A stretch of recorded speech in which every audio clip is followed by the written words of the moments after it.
Making stuff is hard, especially in the entertainment world, where big egos, bigger budgets, and just plain bad luck can make things go horribly wrong.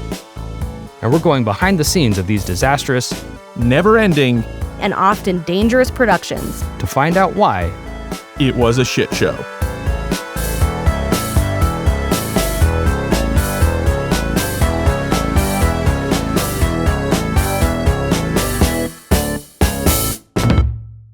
Hello, friends. Welcome to It Was a Shit Show. My name is Ian. I am joined by Clint. Hello. And Ray. Hello. So right now I'm working on the Ant-Man, my Ant-Man video, which by the time you're seeing this, I hope you enjoyed it.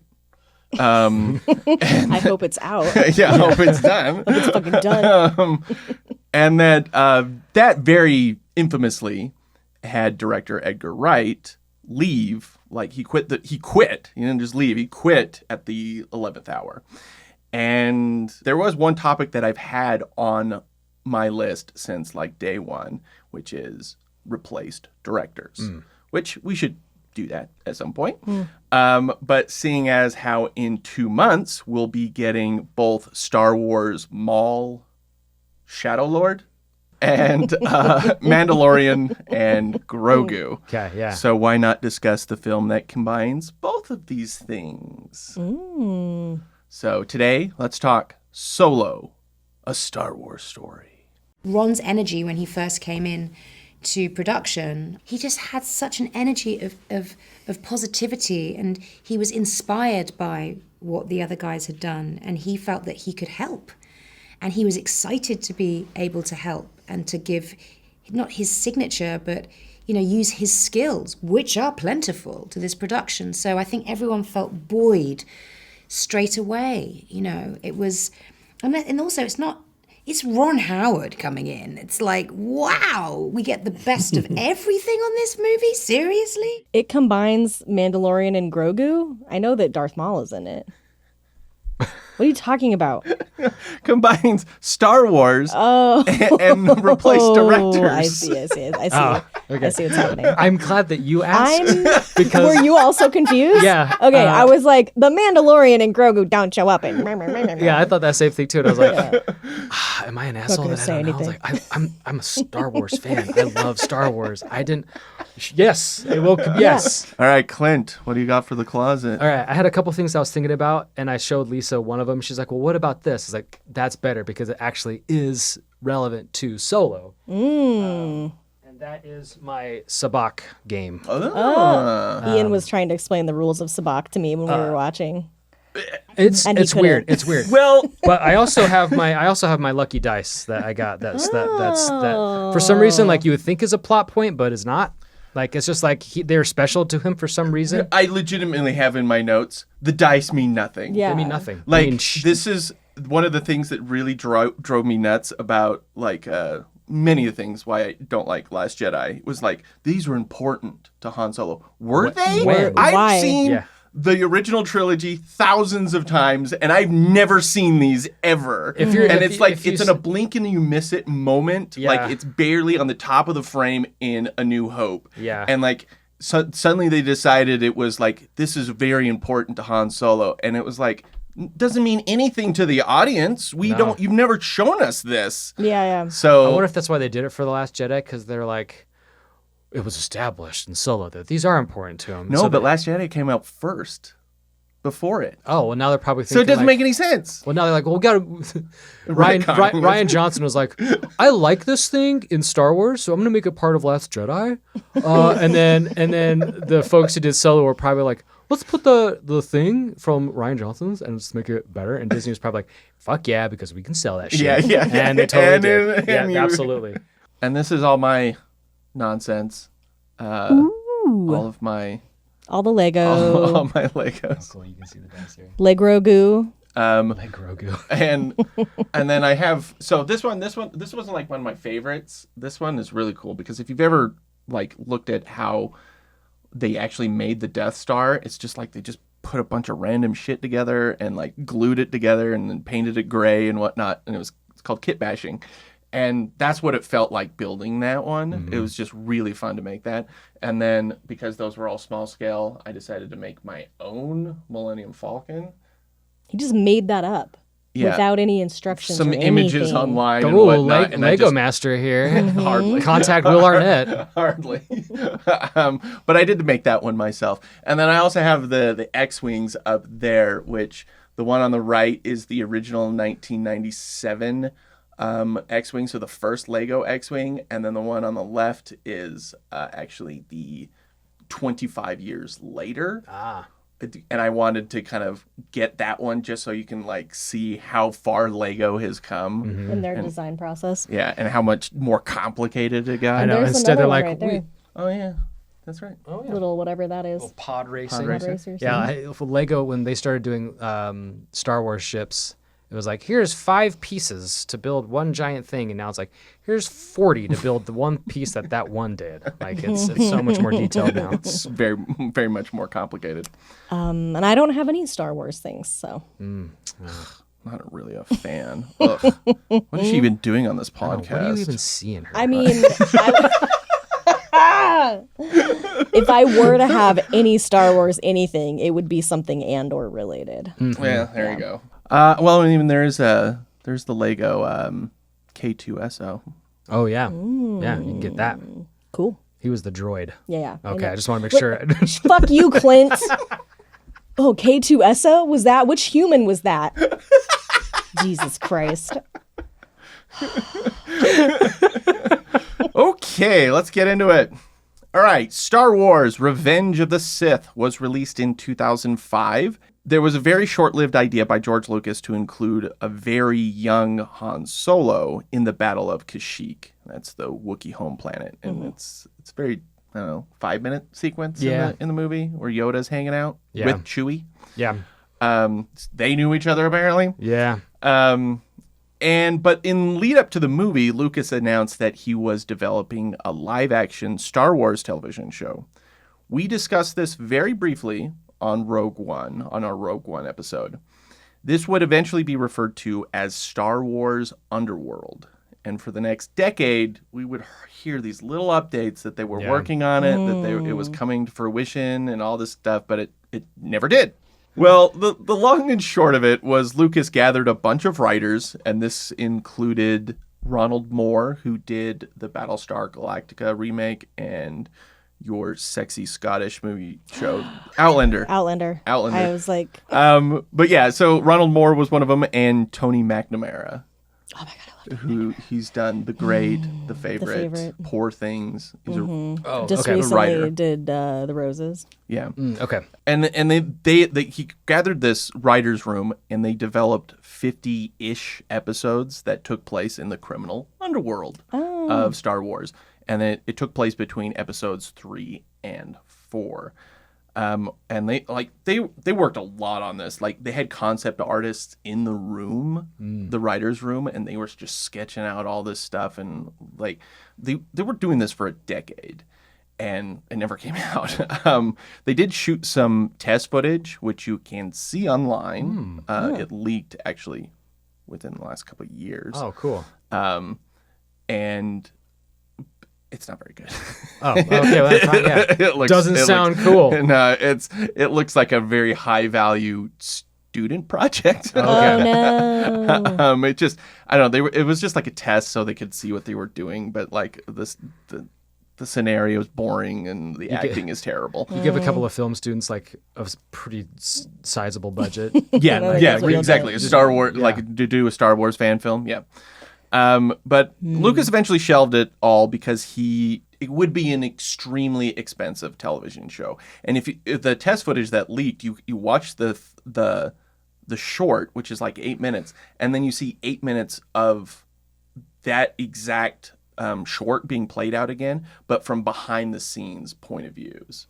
And so you see like all the green screen, like it's an insane amount of green screen. The floor is green screen. Oh, wow. So like they were replacing the ground. And so that would just take for fucking ever. And what years were they developing this again? It was from 2005 to like 2015, around there. Oh, okay. Yeah. I was That's gonna say so- like that was maybe before like the 2012. current era of TV where like every TV show is really fucking expensive now. Yes, exactly. Yeah. So Disney buys Lucasfilm in 2012 and inherited all of those plans. And Underworld, in a very loose sense, became The Mandalorian. Oh, okay. And one of the reasons Lucas gave up was because he was trying to pioneer the technology to allow it to be cheaper.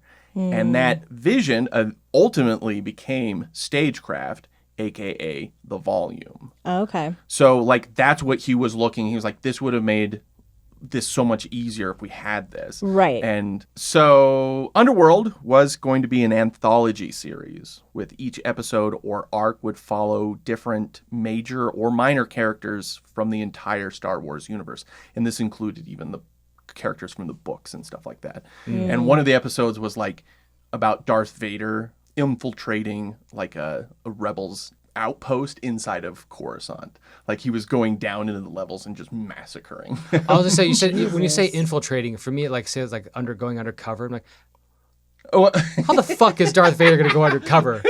I'm gonna put on a different mask.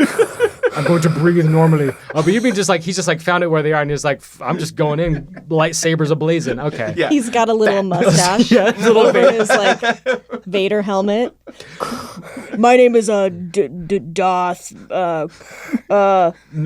Nader. I'm Dan Nader. I'm Dan Vader. I mean Dan Nader.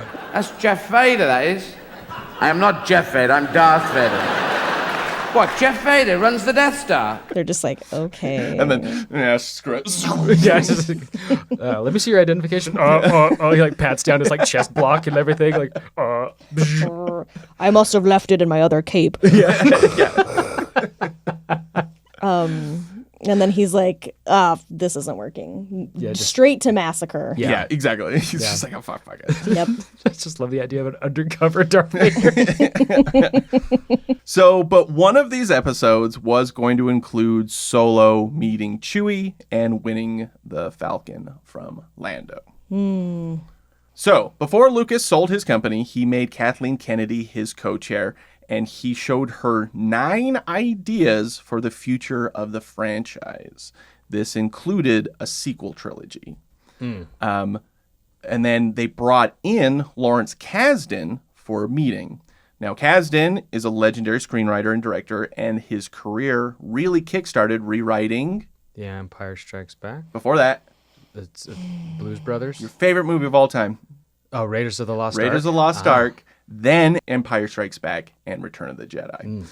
So Kasdan sits down with Lucas and Kennedy, and they like ask him if he'd want to work on any of these 9 projects. Okay, Clint, you're gonna be Lawrence Kasdan. Okay. Ooh.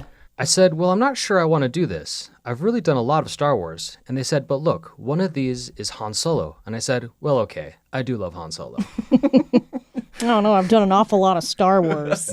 Like he was ready to be done, but he really does love the character. And if Yeah. there's one person who knows more about Han Solo than Lucas, it's Lawrence Kasdan. Yeah. I mean, like he wrote like the iconic Han Solo lines, right? Oh God. Hold on that. Oh God. But yes, even though they just had this meeting, a month later, Disney buys Lucasfilm. And Kennedy becomes president of Lucasfilm. And nearly every one of those 9 ideas are essentially tossed, including Lucas's sequel trilogy plan.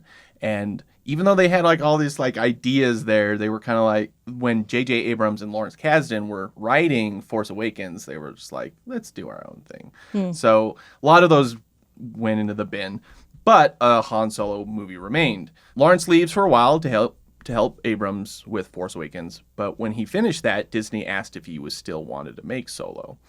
And he's like, okay, sure. And for some reason, he has to pitch this to Bob Iger. And the only thing he says is, he's like, well, he goes and he says his name's Han. The guy asks for his last name, and he goes, I don't have one. And he goes, well, Solo. And that's how he gets his name. Like That was his pitch? That was his pitch.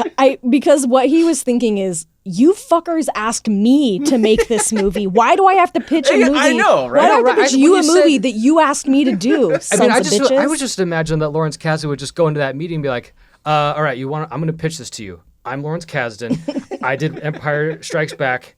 I wrote Return of the Jedi. I wrote Raiders of the Lost Ark. Give me Solo. Like, that's all he should have had to have done. There should have been a meeting. No, yeah. Well, feeling creatively drained from episode 7, he recruited his son, Jonathan Kasdan, who was also a writer and director, and obviously grew up loving Star Wars. Yeah. So he had lots of ideas. Yeah. From the very beginning, the Kasdans wanted to dissect and tackle the Kessel Run. And now, if you don't remember, this is Han Solo's first scene in the original Star Wars. You've never heard of the Millennium Falcon? Should I have? It's a ship that made the Kessel Run in less than 12 parsecs. A parsec is not a unit of time, so you would assume when you were a kid, you're like, oh, that he did it really fast. Right. And it's like, but it's not a unit of time; it's a unit of distance, and it's like 3.5 light years or something like that. So George Lucas, when he's writing the original, was like, "What's a sciencey sounding word?" Yeah, pretty much, right? Parsec. Exactly. Thesaurus, unit of measure, parsec. Yeah, whatever. that's a little dialogue detail that you throw in that you're like, no one's gonna dissect this. Yeah. 25 years later, 45 years later. Just a bunch of nerds. It makes him sound like he's important and that the Millennium Falcon's important. So how do you retcon that line to actually make sense? So that's kind of where they started with it, and by and large, they were just kind of like, it's like going through a hurricane. If you can go through the hurricane in a shorter amount of distance, that's the parsecs, whatever. Sure. Yeah, why not? Yeah. Right? When it came to a director, it was immediately announced with Phil Lord and Christopher Miller. They are the co-creators of one of your favorite shows, I believe. Oh, Clone High? Clone High. I fucking love Clone High. They directed Cloudy with a Chance of Meatballs, which I've never seen. That's fun. 21 Jump Street, the Lego Movie, and 22 Jump Street. And they also did the Brooklyn Nine-Nine pilot. This was their credits at this point. Okay. Yeah. Christopher Miller was once an intern at Lucasfilm, and he played a stormtrooper in the Empire Strikes Back Special Edition. So he got reinserted into an old movie. He got cloned in there. Yeah. As far as the public knows, no other directors were considered. This is Lord and Miller's press release when it was announced. And remember, they made 21 Jump Street and the Lego Movie. This is the first film we've worked on that seems like a good idea to begin with. We promise to take risks, to give the audience a fresh experience, and we pledge ourselves to be faithful stewards of these characters who mean so much to us. This is a dream come true for us, and not the kind of dream where you're late for work and all of your clothes are made of pudding, but the kind of dream where you get to make a film with some of the greatest characters ever in a film franchise you've loved since before you can remember having dreams at all. Just by their hiring, and like this statement, many immediately assumed the film would be more comedic. Okay, so this is going to factor in a lot of people's perceptions of this movie. So, in working with the Kasdans, Lord and Miller came up with the opening land speeder chase. They wanted a scene that kind of highlighted or demonstrated his piloting skills to show that he can actually do these things. They did Chewie being a pit monster and Han speaking Wookiee to make them friends. They wanted to do L3 being a rebel leader to the robots because they wanted to reference the very random droid prejudice in A New Hope. Hey, we don't serve their kind here. What? Your droids. They'll have to wait outside. We don't want them here. Why don't you wait out by the speeder? We don't want any trouble. I heartily agree with you, sir. L3! Let go of the mean man's face. We're leaving. They don't even serve our kind here. Yeah, and they're like, but why? They seem like the least violent or disagreeable kind of group in the entire universe. Devil's advocate. They're taking up space that would otherwise go to paying customers. You know what? I Because they're actually not- accept. Yeah, Because they're not going to be consuming. Yeah, they're not anything. eating anything. Like, he says unless we they don't- have like a Tesla charging station that Yeah. they could plug them into. Like, we don't want to spend money on clean energy to power these droids. So Maybe you're they could kind charge him for that, though. Well, yeah, that's what I'm saying. Like, maybe they're just, he's just he's a droidist. Yes. That old racist droidist cantina owner. Now, the other thing that they added was Solo and Kira's kiss in Lando's cape closet. And this was meant to mirror Han Solo kissing Leia in the other closet on the in Empire. He's got a thing for closets. He's got a closet thing. All good things happen in closets. Happen in closets. Originally, in the middle of the Kessel Run, the crew has a pit stop on a planet with Lovecraftian monsters. Lord and Miller cut it because they felt it killed the momentum of the scene of the Kessel Run, and the whole point was that they got to do it fast. Right? Yeah. So, but we will come back to that. No, they don't have to do it fast. They have to do it short. If I've learned anything. Yeah, she's right. It's that. She's right.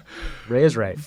So, for the casting of Han Solo, as the Vulture said, every young actor with a pulse auditioned. So, along with a cavalcade of like CW level actors of just dozens of people that I've never heard of or shows I've never watched, here are some notables. Scott Eastwood, which is terrible. Yeah. Who dat? That's Clint Eastwood's son, and he's not a good actor. Okay. That didn't transfer over to him. Skips a generation. Yeah. The acting gene. Ansel Elgort, he was from Baby Driver. Yeah. Okay. Dave Franco, which I kind of see, Yeah. You hate Dave Franco, but I though. do hate Dave Franco. He cannot to me, he cannot wash the frat boy image that he has. Like, he just seems kind of like a douche. Logan Lerman, who was from like the Percy Jackson movies and was almost Spider-Man. Miles Teller, ew. Oh, that's not okay. Not good at all. Nope. Tom Felton, Oh no, Draco Malfoy? yeah. No. Not at all. No. Not at all. I you know what? I respect him for trying to do something after Draco though, but it's just not possible. Not him. You can't wash that Draco stank off you. Luke Hemsworth. That's the third Hemsworth, the squatty one, the short one, the kind of the stocky one. Squatty Hemsworth. Did you say the hot one? No, the squat one. The squatty one. Rami Malek.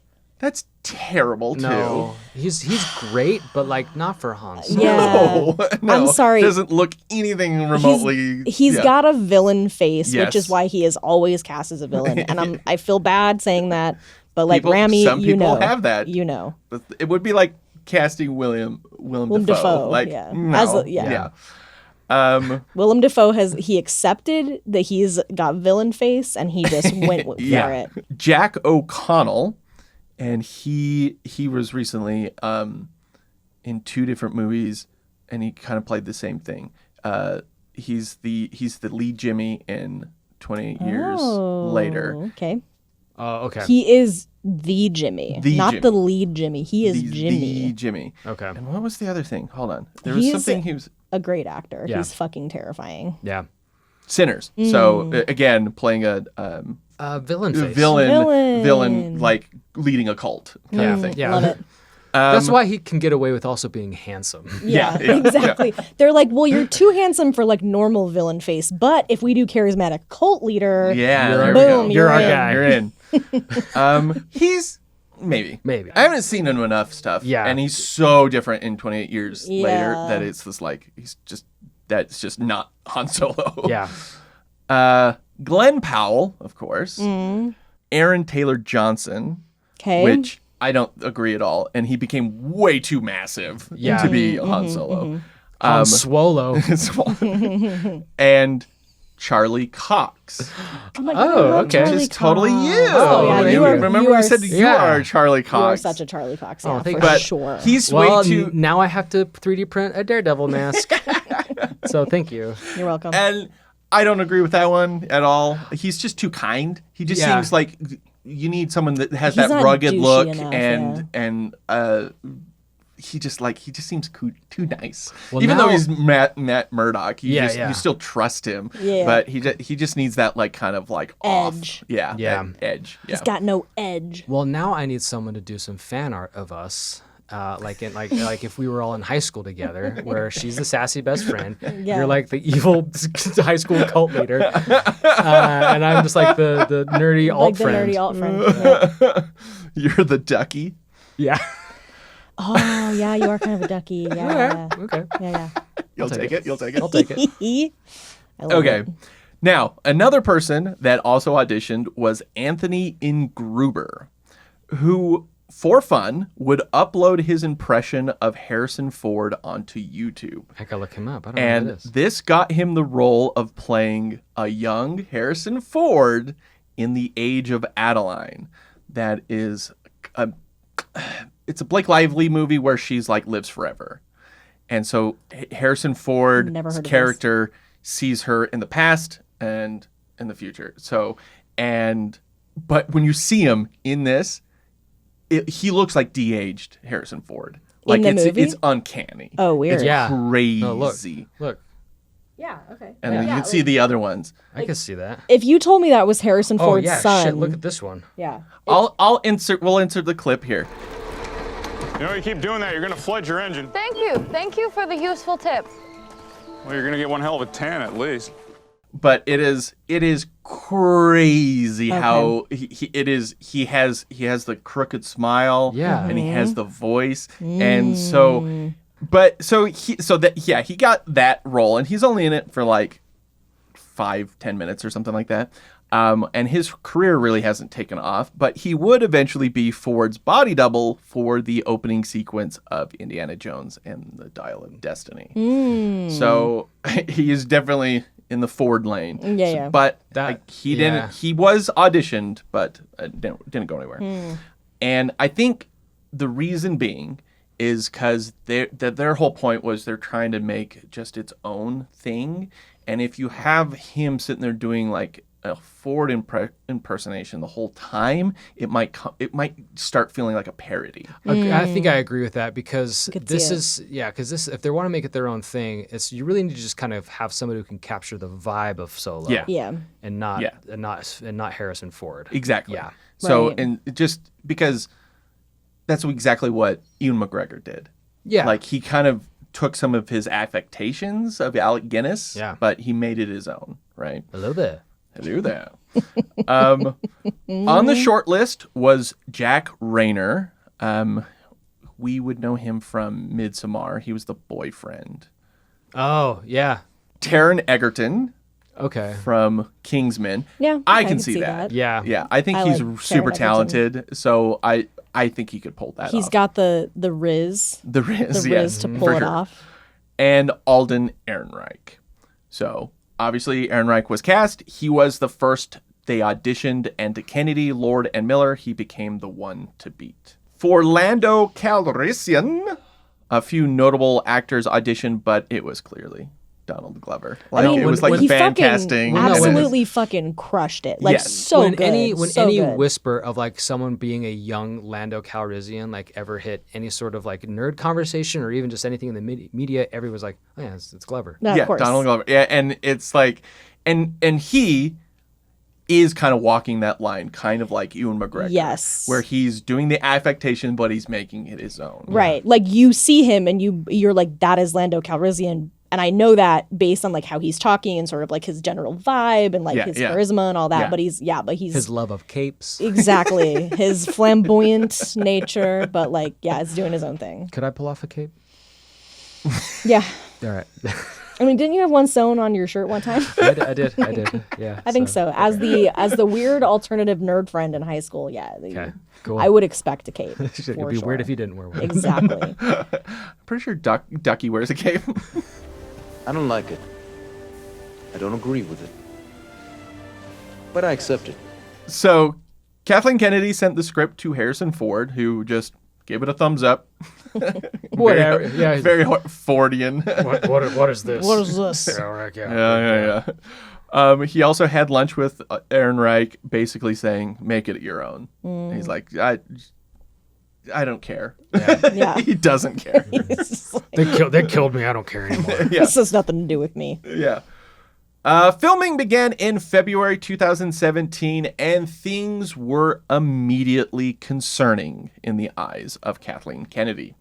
She didn't like their lack of setups, which meaning like for a scene, she was expecting them to do like 10 or 12 camera angles on a scene, and they were doing like 3 or 4. They were just kind of they were doing it a lot simpler than she thought they would do it, but it leads to fewer options in editing. And so she was like, what the heck?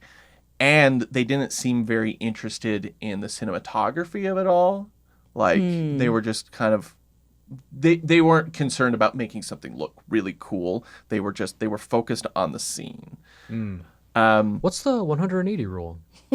Yeah. I don't know. What do you think, Phil Lord? They were moving very slowly, and the overtime was adding up. They would That makes so little sense. Like, instead of they're moving slowly, but they have like 4 cameras. Well, we'll get into why. Okay, that seems like It would be the opposite. Yeah. Right? Yeah, exactly, Like you'd be right? more efficient. Yeah. And they would put on the schedule days for experimenting.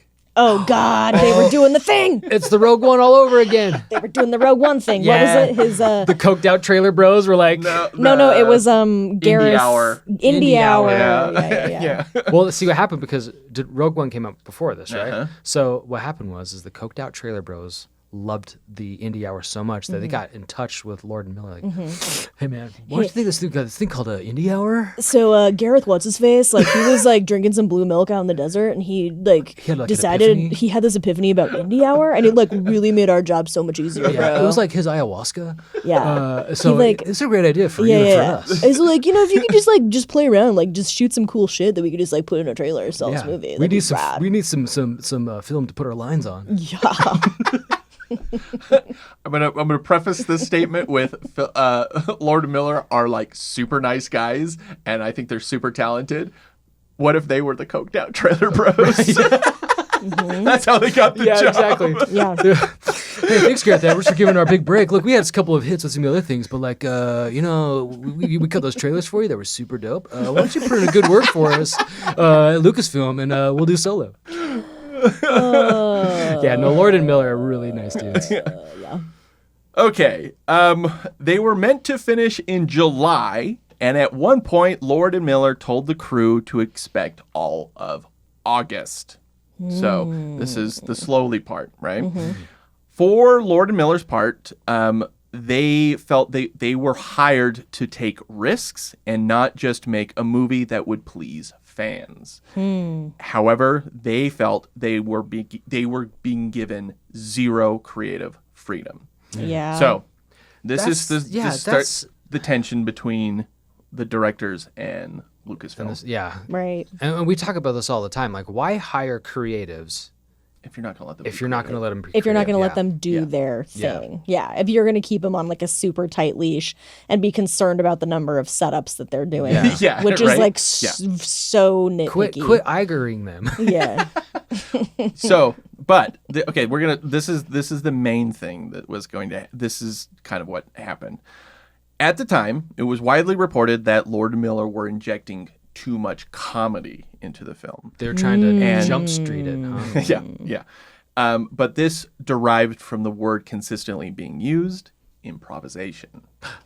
So this didn't mean comedy per se, but spur of the moment decisions that could mean anything from these ad-lib lines. Right. Like adding special effects to a shot that they weren't originally planning to do. Right. Or straying away from the script so it would have problems further down the line. Further down the line, yeah. Right? Stick to the plan. Do not improvise. See, Clint, improvisation is dangerous.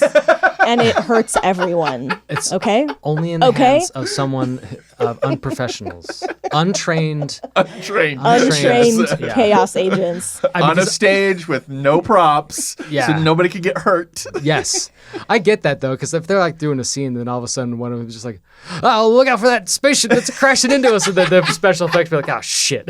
Yeah, exactly. They're just like, the maw, what is that? Oh, it's a giant space monster with tentacles. Fuck, now we have to put a giant space monster with tentacles into fucking hell. Yeah. But I mean, if you just think about just like something like, what if I just like used my gun and I shot it? And it's like, well, we didn't rig this set to have an explosion to go off. Like, and now we have to make the laser blast and stuff like that. Yeah. So what if my leg got blown off? Yeah. Han Solo's he's had a robot leg. He's had a prosthetic the whole time. Yeah. They would shoot the lines as scripted, but then they would play with it. Like every scene, they would do this, and they would be behind the monitors going like, "Oh, try this line and try this line." Okay, all of what we were kind of just talking about is kind of raises an interesting question, which is, can or should Star Wars cross genres? So, when we were talking about Rogue One, we were like, what is Star Wars without the Jedi, lightsabers, the Force, right? Yeah. So, like, what is that, right? Now we know that with Rogue One and Andor, it can work, right? But they're all sci-fi action adventures. Right. So, can there be a Star Wars comedy? Right? So it became this thing where people were like, should they allow it to breathe like that and kind of branch out into other things? I don't like, Star Wars is funny. Like, there is a lot of humor in all the Star Warses. And so like, yeah, like you're probably not going to make a straight like comedy because that wouldn't make sense. But like, yeah, of course you can make like an action comedy sci-fi. Like they're all kind of or like a that. horror. Yeah, Star Wars horror movie. I think you can find. I think there's a place for it because, I mean, like it or hate it, like Star Trek has been able to do this. There's a place for it. Like they've got their animated series Lower Decks, which is a fantastic idea. I actually haven't seen like really any of it, but just from the idea of it, it's kind of like just making fun of. It's kind of in an embracing way, right? Like, yeah, it's like we understand that these things are silly about Star Trek, so we're going to make fun of that and still like do it in a loving way. And it's official. Like I think you can, and they did it animated, which is a perfectly which is perfect for it. So I think there's a place to do like a Star Wars comedy, maybe not like a full feature. But I think you can do it. Yeah, and I think you could totally do a Star Wars horror. I think you could do that. I think it'd be sweet. I think it would be rad. Yeah. Like they crash land on like a planet of rancors or something, and then and it's all Jurassic Parky. I would absolutely watch like a Star Wars workplace comedy. Like 100%. Yeah, like just like the low. I mean, and like Andor kind of gets into bean this. counters on the Death Star. Yeah, but Star Wars. I mean, Andor does kind of get into that, right? With for sure. What's his face and what's her face? All of them. Deirdre and what's the guy's name?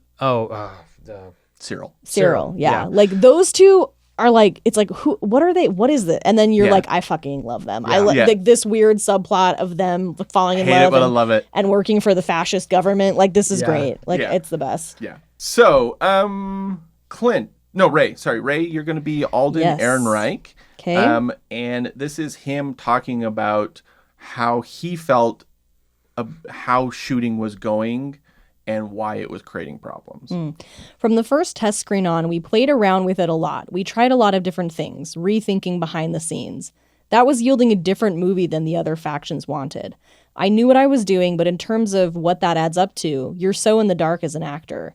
You don't know what it's shaping up to be, how they're editing it, so it's kind of impossible without having seen those things to know what the difference of opinion was or exactly what created those differences. Yeah, that's true. That's got to be hard as an actor to be like, I'm giving these lines, you're giving me these directions, I'm doing these other things, and then you have no idea what it's going to turn out to be. Yeah, I mean, we kind of talked about this like Mad Max Fury Road, about like, I sure hope this makes sense in the edit. Mm-hmm. Like, because this seems really fucking stupid. Some fever dream of George Miller's. Yeah. He knows exactly what it's going to be in his head. And then, like, but on set, you just like seem like you're just doing dumb stuff. Yeah. Well, and you're shooting everything out of order. And so even though you've read the script and you know your character and you basically know the plot, like you'll just show up and you get your sides for the day and you're like, what are we shooting? And then you're probably like, and it's like out of context of like other shit. So you have to basically, the director has to be the one to be like, okay, so remember, like this is the scene, this is what's happening, this is the context, this is what you're feeling right now. Mm-hmm. And like you have to just like pop in and out of like different emotions all the time. So like that's very complicated. Yeah. And I'm sure that the directors like do this and you're just like, okay, I guess. Well, I'll try my best. Yeah. What's my motivation? Yeah, exactly. What's my motivation? And we don't know, and we might never know what exactly happened or what did this footage actually looked up or like came to be. But the point is that it was not what they were thinking it should be. Right. Along those lines, what Alden Ehrenreich says is it was being described as a find it in the editing bay shooting style. Now, the real person getting angry about this was Kathleen Kennedy, George Lucas, Lawrence Kasdan. Oh, that's right, because he's just like, I wrote words for you to say, fucking say them. And he is just like, this is not how we made movies back in the day, right? Well, this adds just like another level of like frustration for us. Like, you asked me to do this. Yeah. Now I have to pitch it to you. Now you're not even using what I gave you. Yeah, right. Yeah, that's a good point. I didn't even want to make this goddamn movie. Fuck. I brought my son in on this. You deal with it. So he's watching the dailies, and as a screenwriter, he wanted the lines delivered exactly as written. Yeah. And especially when it came to crucial scenes. Right. And he was seeing these moments where they were just throwing lines to them to use, and he was just like, what the fuck? Right? And the irony of all of this to me is that one of the most legendary and loved lines from Star Wars was an ad-libbed line. Do you know what it is? I love you. I love you. I know. Yep. Yeah. I love you. I know. Yep. Harrison Ford ad-libbed I know. That was not in the script. He was supposed to say I love you back. So I just think that's kind of funny. Yeah. There are, See? I guess maybe, no. Saves lives. Yeah. Improv is like a spice. Like you want to, like you just want to salt bay it, like use sparingly. Like sometimes it can be good, but like all the time it's too much. Yeah. You're overseasoning. You don't want a salt bomb. Yeah, you don't want a salt bomb. Listen, I know salt bomb improvisers, and I can 100% agree with you. In fact, that's what I'm going to do. Is like this guy he's really salt bombing us. But you're a salt bay. You're just like Yeah. Be less a salt bomb and more a salt bay. bay. Yeah. Mm-hmm. Since Kennedy dealt with a very similar troubled production on Rogue One the year before, and it was an incredible success, she felt it could still be salvaged, right, with Lord and Miller. She attempted to have Kasdan be a guiding hand, much like Tony Gilroy was to Gareth Edwards on Rogue One. But Lord and Miller did not appreciate this. Because Kasdan was becoming like a shadow director, and unlike Edwards, Edwards welcomed the help, and they were like, "No, you hired us to do a thing, and now you're controlling us," and that was not the point. Three's a crowd, bro. Get out. Meanwhile, Ron Howard is on vacation. He's seeing Hans Zimmer in London, just having a good old time. Oh, Ron Howard.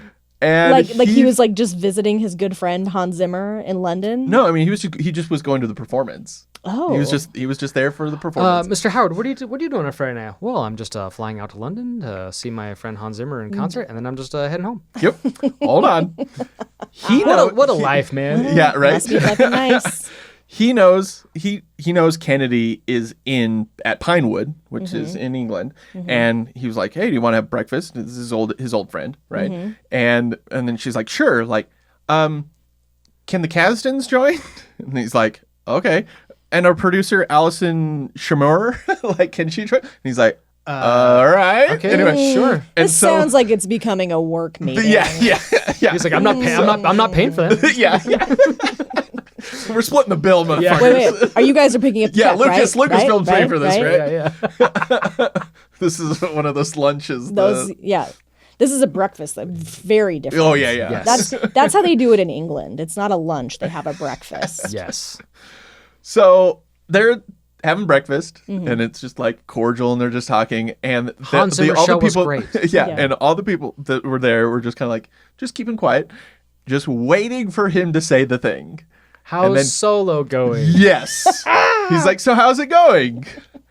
Like, they're all eating, and then he asks us, wait till you hear this shit. just throwing shit. Throw their plates. This is more like, mimosas.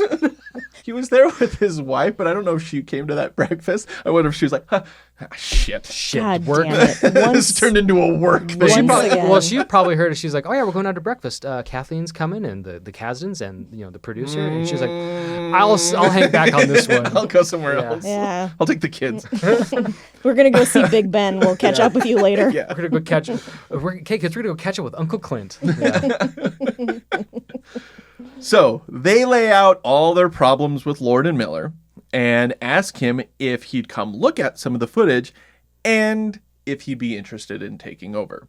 Now, he felt really bad about this. Yeah, because he admired their work and he actually met them. And Yeah. apparently he actually visited the set early on, like in like February. So he's met them, he likes their work, and he's just like, he thought they were great people. That's right? gonna be so tricky. Right. And so they kind of give it to him. Did Lord and Miller know about this yet? Nope. Of course they didn't. They didn't get to breakfast. No. they didn't get invited. They just showed up to set one day. They're like, wait, where's everybody? Where's everybody important? Where's everybody important who's been telling us what to do? Oh, they're gone. Yeah, Fuck yeah. Let's go, guys. Let's go. They come back. They come back and they're like, hey, we've got 18 scenes done today. Oh my God, incredible. This is awkward. We realized that yes, we probably should set up more cameras. So we did that just for you guys.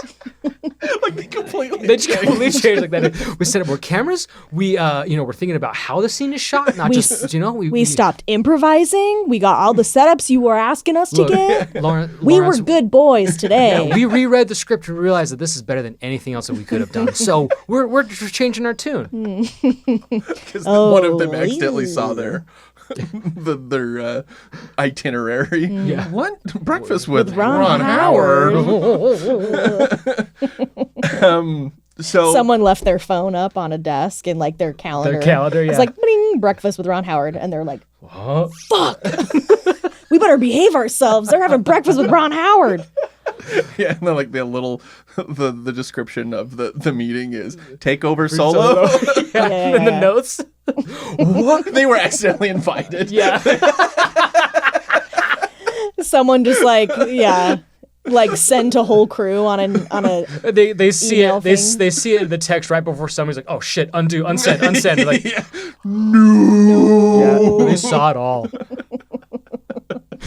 So if I ever have a job interview during current work hours, I'm gonna start blocking it out and calling it lunch with Ron Howard. That is 1,000%. Anything like, I don't even get the reference. Anything that is that's a suspicious thing you're doing during work hours, lunch with Ron Howard. Yep. There you go. So Howard's wife said he should do it because otherwise he'd regret it, never being part of Star Wars. Yeah. But he hasn't agreed yet. Yeah. So Howard watches some of the scenes that Kennedy wanted to highlight as a problem. Now he's like, oh, I see the problem here. They're not saying any of the lines. Yeah, he's like looking and they at the keep script, saying like, flip, pew flip, pew. flip. Wait a minute. I'm looking at the script and I'm seeing the dailies and they're not saying the lines. Well, so why is Chewie giving Han a piggyback ride? Yeah. Well, let's just set up that he's good at giving piggyback rides because he did it with C-3PO in Empire He's very Strikes Back. supportive.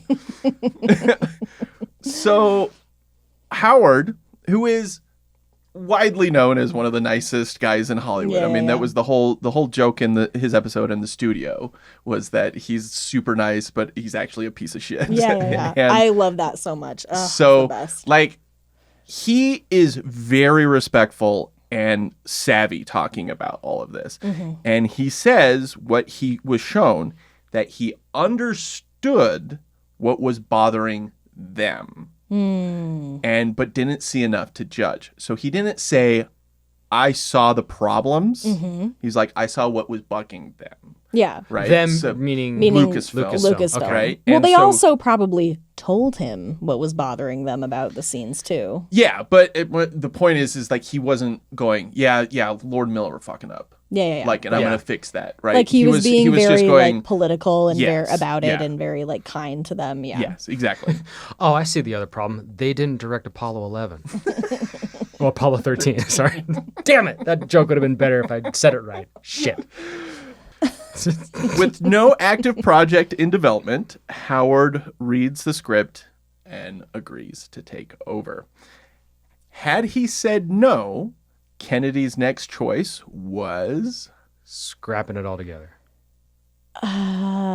someone who's also done this exact same thing, come in late into the game, and also worked with Kathleen Kennedy on other shit shows. I don't know. He wouldn't necessarily need a 2x4. What's his face? Joe Johnston. Joe Johnston. Joe Johnston. Yeah. He would need some coaxium. Yeah. Yeah. So 2x4 of coaxium. So he, like, if that wasn't going to work, it was going to be him. She had a lunch appointment with Joe Johnston. That was next. And then Ron said, yeah, cancel that appointment. Yep, We yep. got Ron. He was He's also in just, London? They should just stood him up. Just- and he's just like at lunch by Ooh. I himself. know. He's just like, oh, yeah, they go to breakfast with Ron Howard. If that doesn't Lunch go with well. Joe Johnston. I wonder who they were going to have dinner with. They just their whole calendar was appointments with other directors. Yeah. So, but you might be asking the question, why not the director that they have on this project the whole fucking time? Lawrence Kasdan. Lawrence Kasdan. Yes. Via the Directors Guild, the director cannot be replaced by someone already involved in the production unless it's a short-term emergency. Okay. Okay. Interesting. This is an age-old rule to prevent producers who, I'm guessing this was like studio system days, Yeah. who would push out directors at the end of production and then take credit for all of it. Okay.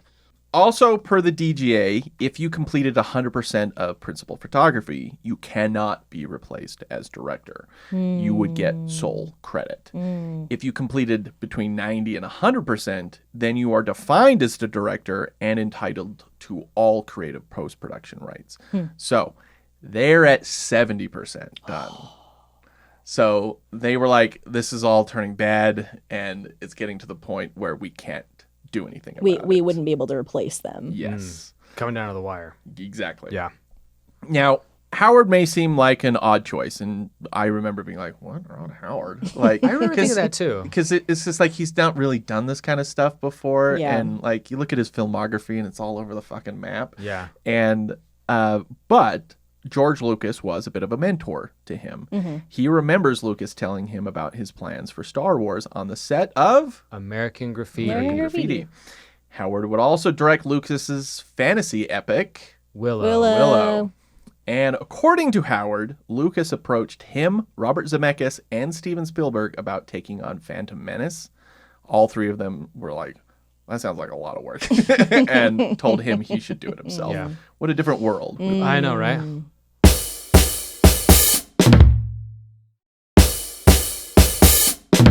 Okay, production takes a small break to assess the footage so far and have the talk. Lord and Miller held their ground, saying they were doing what was best for the film in their mind, but this was obviously ran counter to what Kennedy and the Kasdans envisioned. They were offered a demotion. That's all they've said about this. They were offered a demotion, did not agree to it, and were fired. A demotion? Like, What to would- what? Yeah, They're just like, you can, yeah, they're just like, you could be PAs. Like, what? Yeah. Like, you could be like the junior assistant director. That's not even a thing. Yeah, you douchebags can get Ron Howard's coffee now. Like, yeah. Join your Koch brothers. Assistants. Yeah. assistants to Mr. Howard, Phil Lord and Chris Miller. Like, what the fuck? Yes, please. I hear the Teamsters need some drivers. Yeah, they're doing transportation. Yeah, they're doing transpo. I do get that though, because I don't think I would want to work on a thing I was doing. Like if I had been, you got kicked off of. Yeah, like that would be so fucking embarrassing, and I don't think they needed the money that bad. Yeah, like they were at a point in their career where they're just like, "Fuck you, we'll do something else." Yeah, you know? And they, I got Lego movie. They money. were on. They were actually on the Flash movie. The Flash movie was a never-ending development nightmare. But they were on the Flash movie, and then they were offered Solo, and they were like, "Yeah, let's do that because that's actually going to happen." They just like drop everything that they're carrying, all the Flash shit, and then just like leave. They're like, "Well, can you improvise this scene?" Like, oh, Solo? Yeah, and they're out of there faster than the Flash. Yeah, they got out in a flash, and then the big rumor was that they would go back to that, like because they were still very well liked and had a really great reputation. So like they could have gone anywhere. Yeah, right. We'll get into what they've done since then. Clint, you are going to be Phil Lord. This is him about the firing. I think everybody went in with really good intentions, and our approach to making the movie was different than theirs. That was a really big gap to bridge, and it proved to be too big. Yeah. After 4 months of filming, 4 months and another 3.5 weeks to go, with 70% of the film done, Lord and Miller were fired on June 19th, 2017. Kennedy stresses that their firing was not for a lack of talent. Ray, you're going to be our Kathleen Kennedy today. Okay. Oh, great. The internet's going to hate me even more now. God damn it.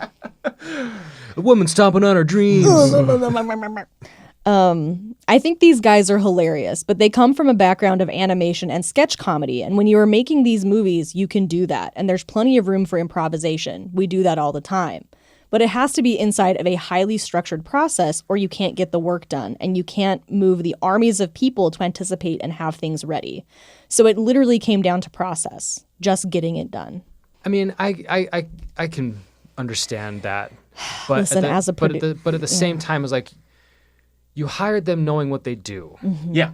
Like, so there's... And it's probably like an interview, like a reference checking portion of like, how did they make these movies? Like, what did they do, right? Or just like, you usually talk to them about their approach, right? Like, how are you, like, yeah, like, how are you going to approach making this movie? And so I guess it just depends on like what they said and what they were going for. But yeah, like if they hired them because they're like, oh, they're this like hot, fresh new talent, they've got like an interesting approach to filmmaking, then you can't then turn around and fire them and be like, oh, they're not making the movie how we thought the movie should be made. It's like, well, then why did you hire them? Exactly. Like, hire fucking Ron Howard who's going to do exactly the movie, like, boop-a-doop-a-doop-a-doop. Like, he's going to make exactly the movie that you want in the process that you want because he's like a pro, you know? Yeah. And I mean, and it should be said that Ron Howard, because he has 2 Oscars and like is a workman, like he's been in the business forever, like since he was a kid.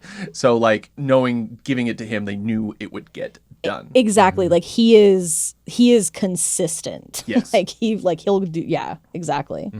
I was gonna say though, as a producer, I completely relate to just everything that was said here. Yeah, no, really, it doesn't really make sense that there's a lot of talk about how they would get started really late because they were still kind of toying with stuff. Yes, and when time is money. You have thousands of people under your employment, and just making things just like, oh, let's try this, like.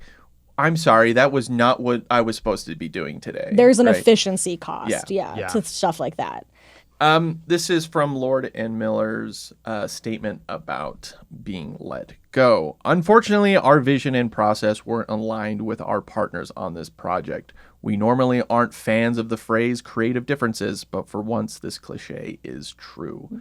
We are really proud of the amazing and world-class work of our cast and crew. Yeah, so those are stand-up dudes. Yeah, they're very class acts. Reports early on said there was an applause when the crew heard Lord and Miller were fired. Oh no. This is not true. Okay. Most had no idea this was coming. And there was some of the stars heard them kind of saying that they were struggling with the producers, but that's about it. But now you're going, hey, by the way, this movie you've been working on for half a year, the directors are leaving. And people are like, what the fuck? Like, what am I, especially the below the line people, like, I have to find another job. Yeah. The below the line people, like, so the coked out trailer bros. They're way below the line. Yeah. They're at the bottom. They're sniffing that line. They're like, we were doing Star Wars? And Kennedy and the producers were explaining the full situation and that Ron Howard was coming in to take over. And they were rallying the crew to raise their spirits, basically. Like, we can get this done. Everybody, and they ended up, that talk ended with everybody clapping. I see. And that turned into, they got fired. Yeah! Right. But really, it was really, Yeah. It was really, they got fired. Oh, what? But we're bringing in Ron Howard. Oh, thank God. Okay, yeah. I like Ron Howard. Yeah. This is a terrible look for Disney and Lucasfilm, as in the last 2 years, they fired Josh Trank from the Boba Fett movie, and then the chaos of Rogue One. And then they fired Colin Trevorrow from Episode 9, and now this. So it was just like this series of, like, they've only made 4 movies at that point, I think, and it was just like, what's they going just on? Keep firing their directors. Yes. Yeah. What's okay, going on but here? see, all 4 of the, like, so Trevorrow, Trank, I don't like Josh Trank, but, like, stick with me, Gareth Edwards, and then Phil Lord and Chris Miller. Those are all kind of like new, like, up and coming directorial talent. Yes. And so it seemed like they're like, oh, we're like trying to do a thing. We're having this, like, the new generation of, like, filmmakers usher in this, like, new version of Star Wars or whatever the thing is. Directors that current audiences know. Yes. Yeah. But then they're also like, but we don't really like how they're making movies. We want them to just be really old school. Yes, and Which, like it's there's like, a make big, up your mind. There's a big backlash to that, especially since Marvel just really kind of tapped into doing that, and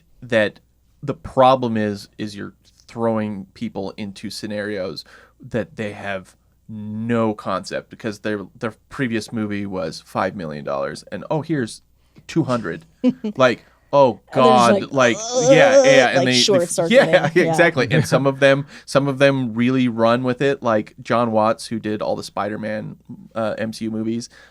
He came from this really tiny movie and, like, he crushed it, right? But then you have people like Josh Trank who burn out, and so versus getting people who that have those experiences. And 100%. And because they're seeing them going, oh yeah, they get it. They're in tune with people. And so we're going to get them. Sexy new talent. Yeah. And then they're like, just fucking get No, Ron we Howard. wanted Get you Ron to Howard do on the this. phone. Yeah. So he's not doing anything. Lost in a lot of the PR chaos, Lord and Miller actually onboarded Ron Howard. Awkward. They reviewed the footage together to determine what scenes were the best and could potentially stay in the film. And that's actually this was a very really funny line. Missed that one. Yeah. I mean, that was actually very cool of them to do that, because No, as I would have Howard probably says- been like, "Fuck you." Yeah, Like, right? I would have been mad and like Exactly. left. And yeah, because your pride is completely crushed at that point. Yeah. But everything before that, every design, every actor, every costume, was all you, right? And so you don't want to just throw it into the trash and fuck everybody because your pride was wounded, right? Yeah. And so it's very humble of them to be like, you know what, I care more about the success of this movie than I do about my reputation and ego. So therefore, I want Ron Howard, to be successful. yeah, exactly. I'm going to set you up so you can just take this and go. Yeah. And Howard dudes. consistently says how professional and collaborative the transition was. Nice. So yeah, it's not as harsh as people would It's assume not as it is. acrimonious as Yes. people would think. Yeah. The firing was announced on June 20th, and Howard was revealed 2 days later. So it was kind of like this, whoa, they already found somebody? That's because they were already having breakfast with them. Yeah. Howard was mandated with reshooting 85% of the film. Damn. So this is Variety kind of sum this up quite well. But they only had 70% done. How can he reshoot 85% of what was only 70%? 85% of their 70%. Okay. Yeah.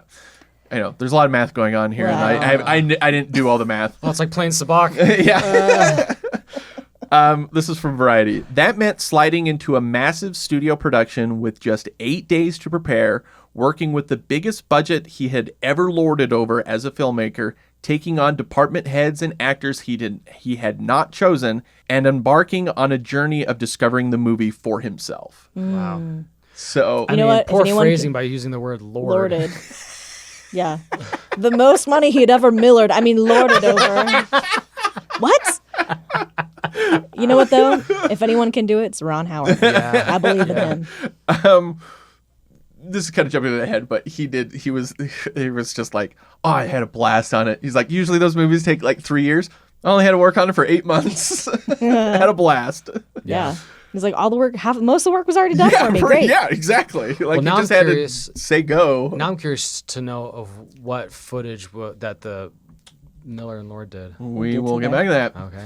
Filming resumed July 10th. Day one, Howard immediately wins everyone over, praising because he's like praising their previous works, and they're going like, I saw all this stuff. The stuff you're doing great. Let's continue doing that, but we're just gonna do it my way, right? And laid out what they need to accomplish.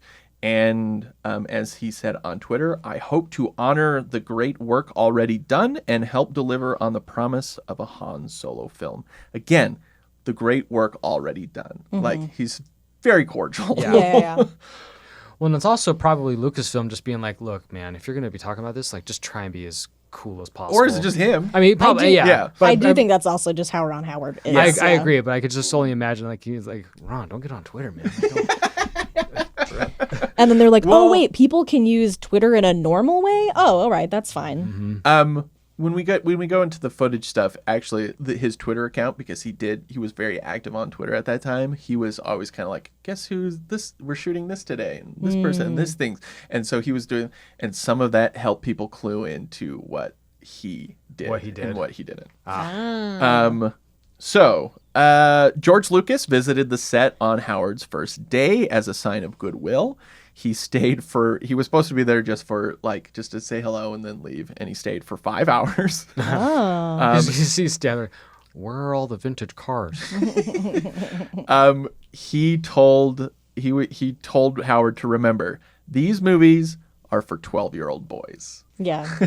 And that's something that Lucas has constantly said his entire career. He's like, this is for kids. Stop taking it so fucking seriously. That's so funny to think about too, because now more than ever, episode 1 makes sense to us that are now in our 40s. Blockades and tariffs. Who would ever thought that would be important? Yeah. So he made that for 12-year-olds who knew we're going to be 40 someday. That's the thing. Yeah. All 12-year-olds will someday become 40. Yeah. So. Yep. I mean, and what happened with the prequels? They're like, the younger generation loves them. Yeah. And all of us jaded old fans are. Jar Jar means it's stupid. Yeah, and like I was reading something about how like that's the same thing is going to happen with the sequel trilogy. Oh, that, 100%. like, people like Last Jedi was super divisive and Rise of Skywalker was mostly hated, and so but a bunch of kids are going to grow up and be like, those were my Star Wars. Yeah. When anybody asks me like, well, what do you think of like the prequels or the Disney trilogy? I'm like, look, I like Star Wars. Yeah. Like, just give me a whole big old blanket of Star Wars. I like Star Wars. Yeah. I like Andor. Yep. 100%. That's my Star Wars. Your Star War. That's my Star Just War. the one war. Just one. Lucas was on set when they were doing the Cape closet scene, and they were kind of blocking it out, and she's holding a cape, and then he was supposed to like take it and put it back on the hook, but they were like kind of awkward, and Lucas goes, just have him like act like pretend to put it on the wall and it drops, and this is in the movie. Yeah. And that was his suggestion. He's like, it's such a Han thing. He's like, just get this out of the way because we're about to kiss. Yeah, because like Han wouldn't give a shit. Yeah, right. That's cute. Vulture spoke to an anonymous actor about the troubles. He was on the movie for months, saying he was not one of the marquee stars. So marquee stars obviously wouldn't be Alden Ehrenreich, but then you have Woody Harrelson, Donald Glover, and Paul Bettany. So if those are the marquee, those are the names, right? Alden Ehrenreich was pretty small. There's not really any other male actors in the movie, right? And that are not like cameos or voice roles, right? I think I know what you're talking about. Who do you think it is? Jonas. Yes. Jonas. This is my guess. This is likely Jonas Suotamo. He plays Chewbacca. Okay. And it's actually pronounced. That's really good. Thank you. He is, he's pretty new in the business. Like he hasn't done very much at all. He previously did Chewie for Force Awakens. Yeah. And so he's not necessarily that press savvy, right? And according to this source, the production was divided into 2 distinct chapters, one disorganized and chaotic, the other controlled and efficient. He says Lord and Miller didn't know what they wanted from any given scene. They would do 30 takes while Howard would do 2 or 3. And I'm not sure how much Howard usually does, but I'm sure he was just like, let's get this done. Yeah. He says the first assistant director would often step in because they had more experience and would get things done during Lord Miller's time. He says the exact same script they are reshooting, but not worrying about establishing shots. So they just save money. So, but this is we're just assuming that. We're assuming it's him. Yeah. And considering it's the Vulture that did this, it wouldn't have been someone like, yeah, I was the little tiny guy in the background. Yeah. Like they would have posted all that. What if it was Warwick Davis? Warwick Davis, it could have been completely thrown. It's like on his one day of shooting. He's just like, yeah, when Ron Howard took over, it was so much better. Yeah. Have you guys seen Willow? Yeah. I love me Ron Howard. He's part of it. The Ron Howard propaganda. Yeah. So Howard made 2 big changes to the movie because they didn't have a lot of time to do a lot of this stuff. But he really liked the idea of a Leviathan-sized space monster that was in the original script that Lord and Miller nixed. So he wanted to put that a monster back in, but make sure it didn't ruin the pace of the Kessel Run. Right. So that's why the monster came back. And then secondly, Michael K. Williams, he's from The Wire and a dozen other things, was originally the villain, Dryden Voss. With the delay in filming, he became double booked and couldn't make it work. Now, he was originally a fully CGI character and possibly the same species as Zeb. Who the hell is Zeb? Duh, you don't know who Zeb You know is? fucking Zeb No, I don't is? know who fucking Jesus Zeb Christ. is. He's basically like a purple orc. Yeah. A big purple orc. Okay. His design is based off of original concept art of Chewbacca. Oh, yeah. That's right. Yeah. Okay. Yeah. Okay. I like Star Wars. Cool. All right. I see. Yeah, Zeb. When Howard was announced as the new director, he got a message from his friend and 2-time cast member, Paul Bettany. Clint, you're Paul Bettany. I heard that Ron was taking the movie, and I texted him and said, "Hey, Ron, have you ever spent long winter evenings like I have wondering why you're not in the Star Wars franchise?" Oh my God. I'm just like imagining Paul Bettany just like staring at his computer, like waiting, like refreshing. For an email? Waiting for an email. I'm just like, where's the contract? Where's the God contract? damn it, Ron Yes. Howard. Where's my breakfast date? Where's my breakfast date? He did reply immediately. He was like, I might have something. Ooh. 2 weeks later, Bettany was on a plane to England. Amazing. It is assumed to save time and money, he was no longer a CGI character. But nobody's actually expressly said that. So, filming ended in October, so they started in February. It was almost a whole year. The final film has been reported as 70% Ron Howard's. All of those scenes that Lord and Miller added, that those like the land speeder chase, Han and Chewie in the pit, all those things have been widely misreported as scenes they shot and that remain in the film. Those were just ideas that they helped put into the script that were reshot. We think. Okay. Yes. They may or may not have been reshot. Yes. Mm-hmm. So the ideas were just theirs. Gotcha. But whose is what?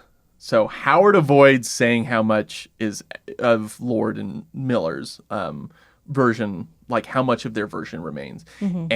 But some internet sleuths develop some theories. So like going through all the behind the scenes footage, Ron Howard tweeting random things, like there's stuff in the trailer that kind of doesn't line up. It was reported that Lord and Miller had yet to film any of the Kessel Run, anything to do with it. So, and Donald Glover said the reshoots didn't affect him much. So if they haven't done the Kessel Run yet, like that would make sense. Yeah. Because that's mostly where he's involved. In the movie, yeah. Obviously, anything with Paul Bettany, because he was completely recast. And, of course, Clint Howard. Oh, yeah. Right. Yep. Oh my God. When we were watching this, I was like, is that Clint Howard? And he's all, yeah. And I didn't say this, but I was like, why the hell is Clint Howard in this movie? Oh my God, I'm a fucking idiot. Okay. So it's an easy assumption that anything on Savareen was kept because it's an on-location shoot that in the entire movie, the only thing that really takes place outside, and they don't need it's not inside of a studio set, right?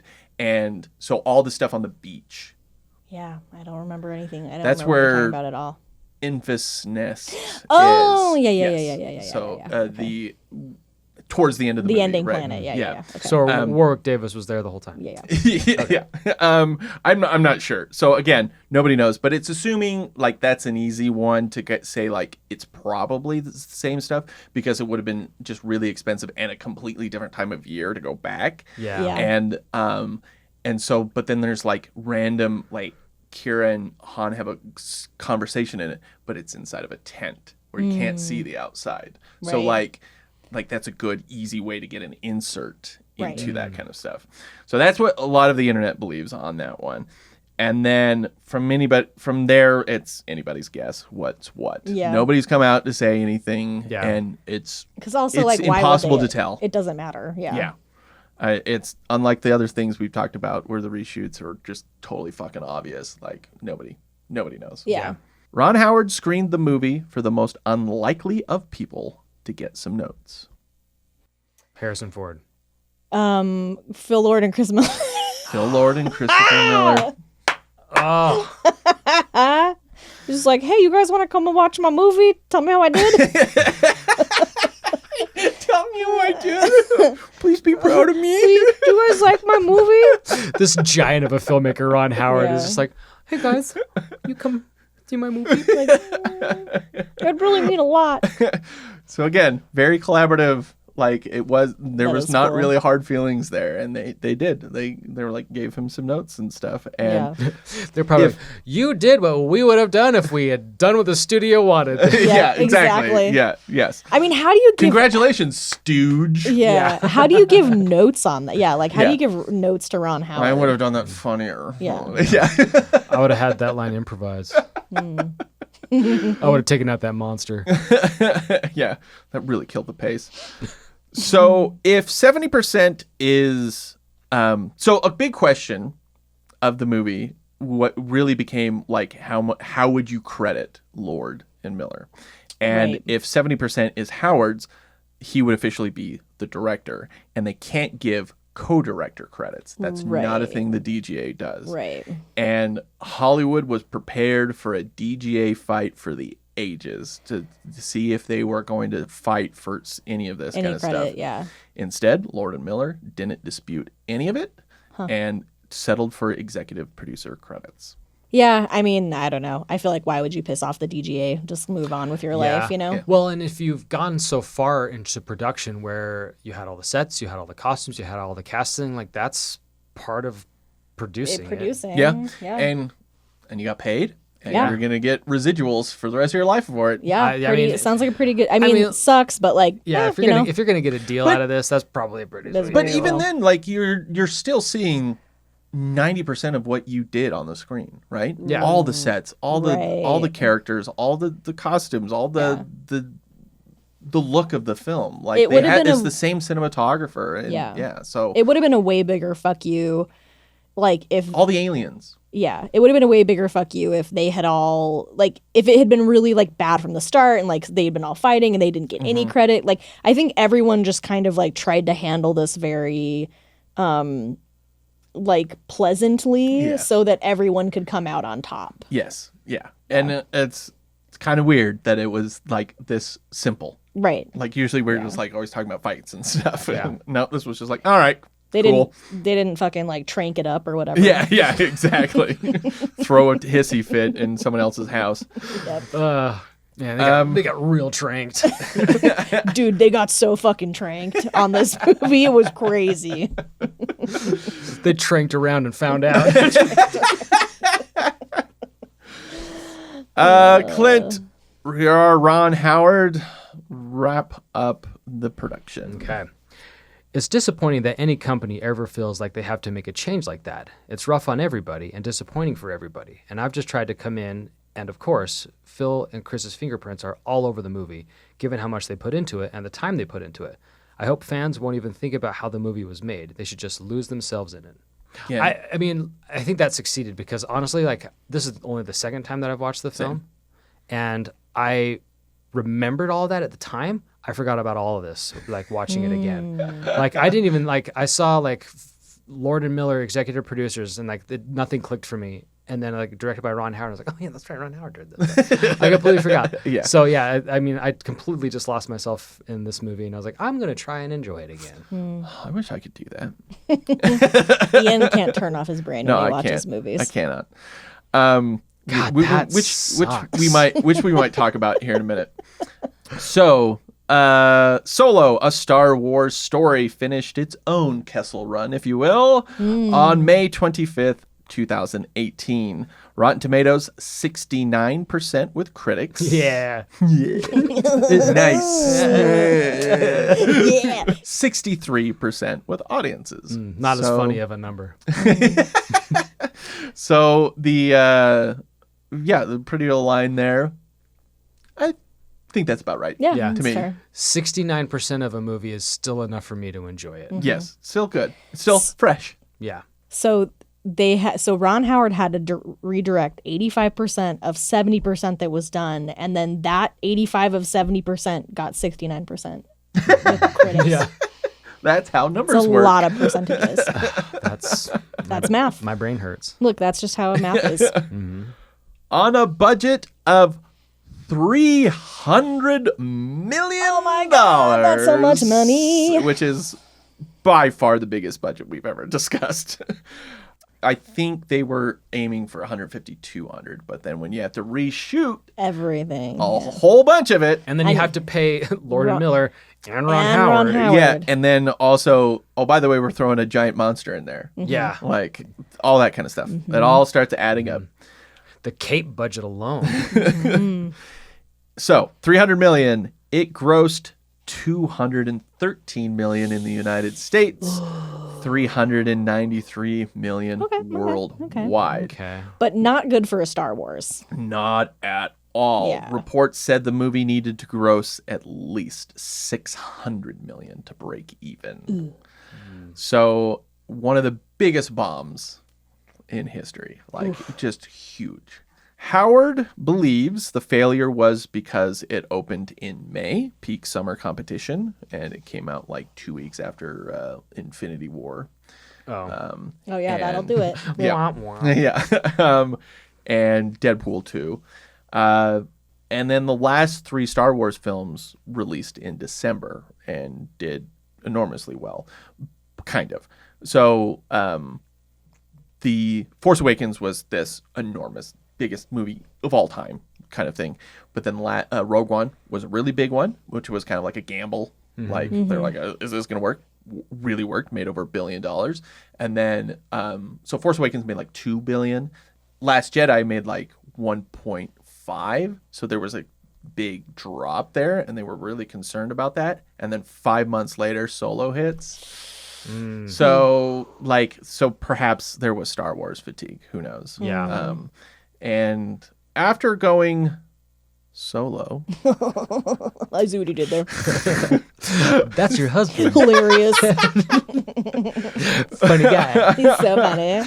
Phil Lord and Chris Miller would go on to write and produce the Into the Spider-Verse films, the other Lego movies, Mitchell's versus the Machines. Oh, that movie's so good. That was very funny. Cocaine Bear. Oh my god. Fucking love Cocaine Bear. The Last Man on Earth. This is That's a good show. And that was from their time with the coked out trailer. oh bros. yeah, Yeah, they're like, yeah. oh, They were just like, you know, what would be if we the just make a movie with cocaine? Yeah, the Cocaine Bear, coked out trailer bros like, hey guys, have you ever heard of Cocaine Bear? You guys, there's just like crazy things He's that a happen. hero of mine. I have his poster on my wall. Yeah. I love Cocaine Bear. Yes, Cocaine Bear is very fun. Last Man on Earth and The After Party. So they did doing fine. all these kinds of things, Yeah. and they've been around doing all kinds of stuff and doing just fine. Did they do From- the reboot of Clone High? Yes, they're executive producing or Okay. something like that. Yeah. Cool. So from 22 Jump Street in 2014, they would not direct again for another 12 years until this year's Project Hail Mary. Oh yeah. So there's my other connection of why we're doing this movie. That's so funny. I was like, they just directed a movie we saw recently. Could not remember what it was. Yeah. Saw it 4 days ago. They're probably. You guys, I swear to God, every movie I watch is like it just in and straight out. I don't know I wonder why. if they had to take that time off to be like, okay, now we can go back to space. Yeah, really, like it is kind of interesting that they came back and did a space movie. And it's enormously successful right now. It's doing extremely well. It has both audience and critics are like 96% or like doing extremely well. But it is a movie that is being criticized for being too comedic. So Interesting. maybe Solo would have had too many jokes in it. Who knew? Oh my God, just go watch a movie for fun. Yeah. Jesus. Yeah. Who cares? Right? It is a very fun movie. Yeah. Earlier this year, Kathleen Kennedy stepped down as president of Lucasfilm. Deadline gave her an exit interview. And here is what she said about Solo. Sorry, this is her. Do you have any regrets about your time? I don't really have any regrets. Well, maybe a bit of regret about Solo, a Star Wars story. I brought Larry Kasdan on, and we were so excited about that idea. And then when you're into something and you realize fundamentally, conceptually, you cannot replace Han Solo, at least right now. As wonderful as Alden Ehrenreich was, and he was really good and is a wonderful actor, we put him in an impossible situation. And once you're in it and once you're committed, you've got to carry on. I think I have a bit of regret about that, but not about the movie making and filmmaking. I don't have regrets about that. I just think that conceptually we did it too soon. 100%. Putting him in the middle of that is like so impossible. Yeah. Like it's one thing. I do agree with that. Yeah. I don't know about too soon because I feel like when is not too soon? Yeah, right. Like when Harrison Ford is dead? Like I don't know. like, you know? yeah. So I think that you just it's so hard because it's Harrison fucking Ford. It's Harrison Ford. And It's Harrison Ford, it's Han Solo, it's Star Wars. Like that's like like Iconic. iconic. Yeah. Those are like the biggest shoes to fill. Yeah. And Like you you're wearing just- clown shoes. and and if it was that guy that was really good at the impressions, would it just been felt like it was kind of like a hollow version of him? Like it's completely damned if you do, damned if you don't. But then like Alex Guinness has been dead for so many years, and so when Ewan McGregor was Obi-Wan, it was kind of we accepted it, right? Yeah. So I don't know. I mean, Yeah, maybe it's- that's the moral of the story. If you're gonna recast somebody young, wait till the original's dead. Well, that's what I was saying. Like she's like, we did it Just too by the soon. way, we're gonna redo this after you're dead. I'm sorry, what? What? I mean, why do you think We're not gonna kill you. I mean, why do you think Lassie was so successful?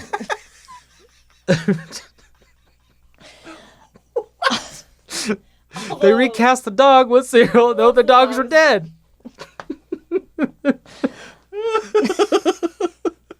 I like the first lassie better. She had more personality. Coat was much shinier. Yeah. So Lucasfilm has named Dave Filoni president and chief creative officer with Lin-Wen Brennan as co-president. She would be handling all like the business side of things, which I think is a terrible idea. I don't like Dave Filoni. You do. I don't think if Dave Filoni was in charge, we would have never had Andor. He would have never taken that risk. Yeah. So maybe I like him. And I'm hoping maybe that with the success of Andor, that he can be like, okay, we don't just need to do laser swords all the time. Yes, and have everything written for children. Yeah.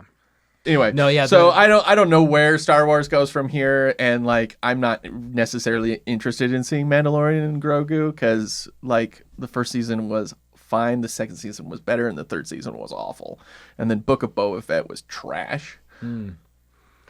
I like Star Wars. And I like Andor. And one half of Rogue One. Yeah, there you go. Look, there's nothing like say what you will about We're the spectrum. We're the spectrum of Star Wars fans. I mean, I'm not saying it's all great because there is definite garbage in there, but like I'm still gonna enjoy what I want to enjoy. Yeah. You guys want to come to my sabacc night? Stop trying to get me to do sabacc. So I'm going to take your shirt. Stop trying to get me to do improv and sabacc. Sabacc. We'll This take is tape. becoming a list. Yeah. Yeah. I got a feeling that Ray doesn't want to do anything with me. That's really what it is. This is contractually obligated Stop here. trying to get me to hang out with you outside of contractually obligated podcasting time. She's like, when you leave, I have to like wash my eyes out. Yeah. It's like when I watch a movie. You leave and I just go, like I forget you exist. Yeah. Knock, knock, knock. Oh, Clint's here for the recording. Who? And then you walk in the door. Oh, that guy. Yeah. And then when she goes to edit, she's like, who the fuck is this Who's guy? this guy? Who's this? Oh, yeah, I remember him now. Who's this alt nerdy guy? And cut that and cut that. Okay. Wrapping up. Okay, random facts. During Lord and Miller's time, they brought in writer-director and acting coach Maggie Kiley as a resource for the entire cast to bounce ideas off of. So again, with this experimentation thing where he's just like, you can talk to her and like maybe she can help you with some of this stuff while we're working on other things. She's right? an improv coach. Yeah. She does what I do. Yeah. This story spun wildly out of control and was being reported that she was hired expressly to help with Ehrenreich's acting, that he was doing so poorly, but then also to help him do a better Harrison Ford. Was not true at all. Ray Park reprises his role as Darth Maul, but in Phantom Menace, he was voiced by Peter Serafinowicz, who is from The Tick, and Pete from Shaun of the Dead. Oh, yeah. The Lord from Pete. Parks and Rec. Pete. Yeah, but he's also like the Lord that Andy gets along with really well in Parks and Rec. Dude, I fucking love him. He's great. He's awesome. Anyway, but he has that really deep, gravelly voice, and so he was Darth Maul in Phantom Menace, and he returned and recorded his lines for the movie, and was replaced with I can't remember his name, but Sam Witwer. Sam Witwer. Yeah, who's been doing the animated version of Maul for all these years. Okay. And so the point was to kind of like line it up better with the animated stuff. Yeah. And then he found out like Serafinowicz found out like via an email like on the day of the release of the movie at the premiere. He's like at the premiere. No, he found out that he didn't get invited to the premiere, and he was like, something's going on. And then he got the email, and he was telling his kids. He was telling his kids that he's like, I'm gonna be in it. Kids, I'm gonna be Darth Maul again. Oh yeah, he was a great character. Dad, that's not you. Yeah. Dad, we told all our friends at school. I hate that scene. I think that scene's crap. You're gonna make us look like a bunch of twats. He like could sound like he shows up, and you're just like, you have so many fucking questions, because if you don't watch the cartoons, you have no idea what's going on, why he's there. It's like, why is Maul alive? Yeah. Why is he in one piece? Why does he have a different lightsaber? And why does he? Good thing he was on the line just when she called. He was available. He's like Paul Bettany. He's just sitting around waiting for calls to come in. But what really pisses me off about that scene is he grabs his lightsaber and then turns it on. And it was like, oh, I didn't know that was Darth Maul until he did that. Yeah. Like, I needed to know he had the double lightsaber. Who's this red and black faced horned guy? Is this the demon from The Conjuring? No, what is the movie? The other one. Yeah. So I just think it's just so dumb. It's like not knowing who Darth Vader is unless he has a lightsaber. Who is this guy with the dark black helmet? Why does he talk so weird? He's got a white mustache. I don't know it's him. I don't know it's him. Oh, the lightsaber. Oh, it's Darth Vader.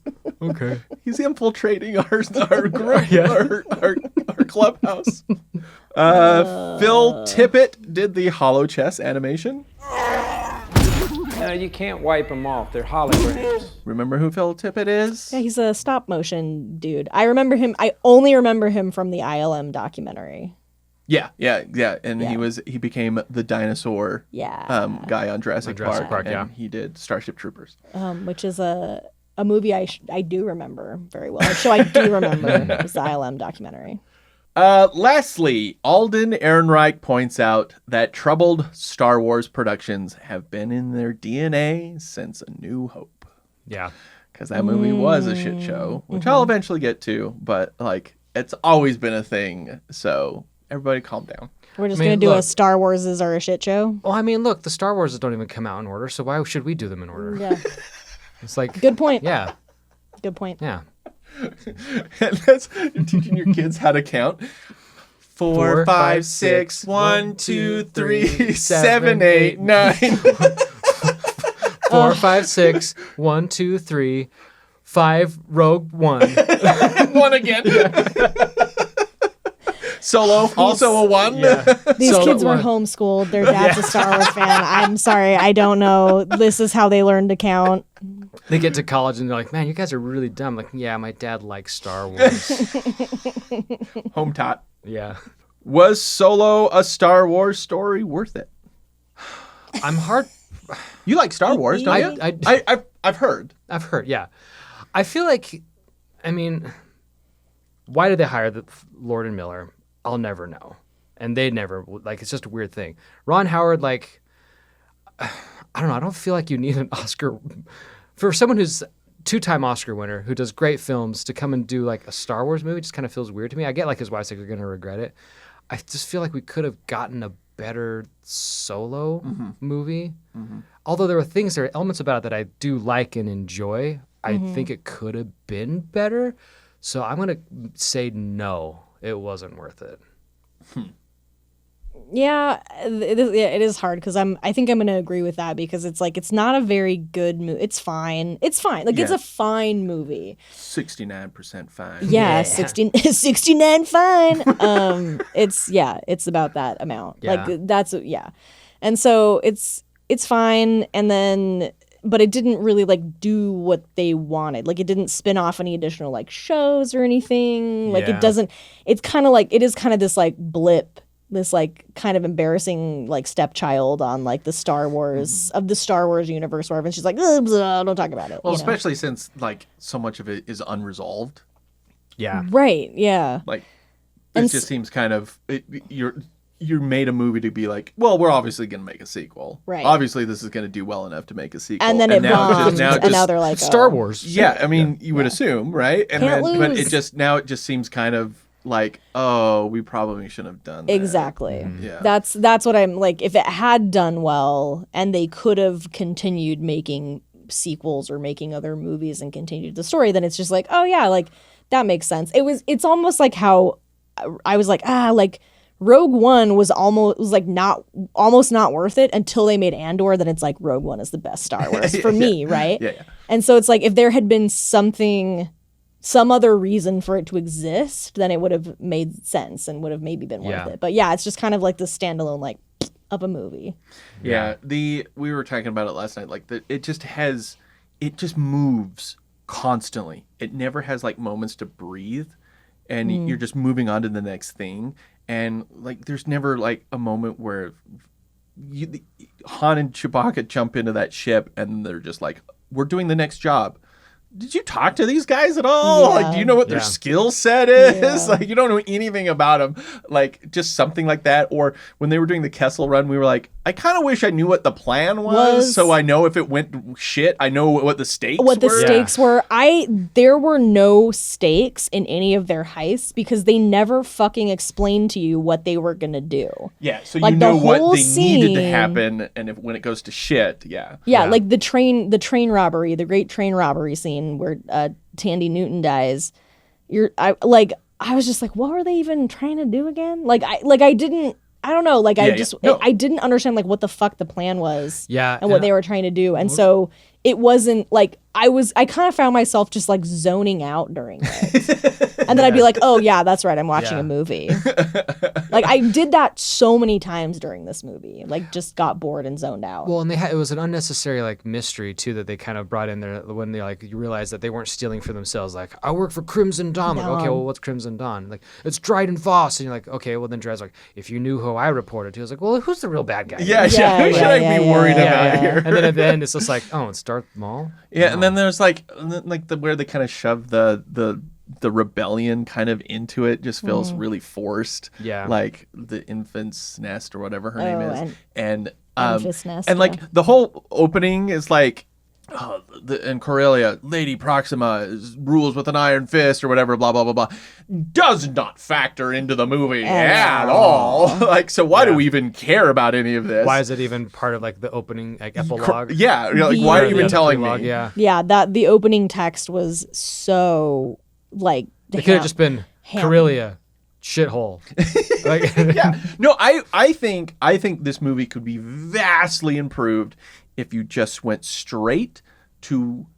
I know they wanted to do this land speeder stuff to kind of set up that he's a pilot or wants to be a pilot.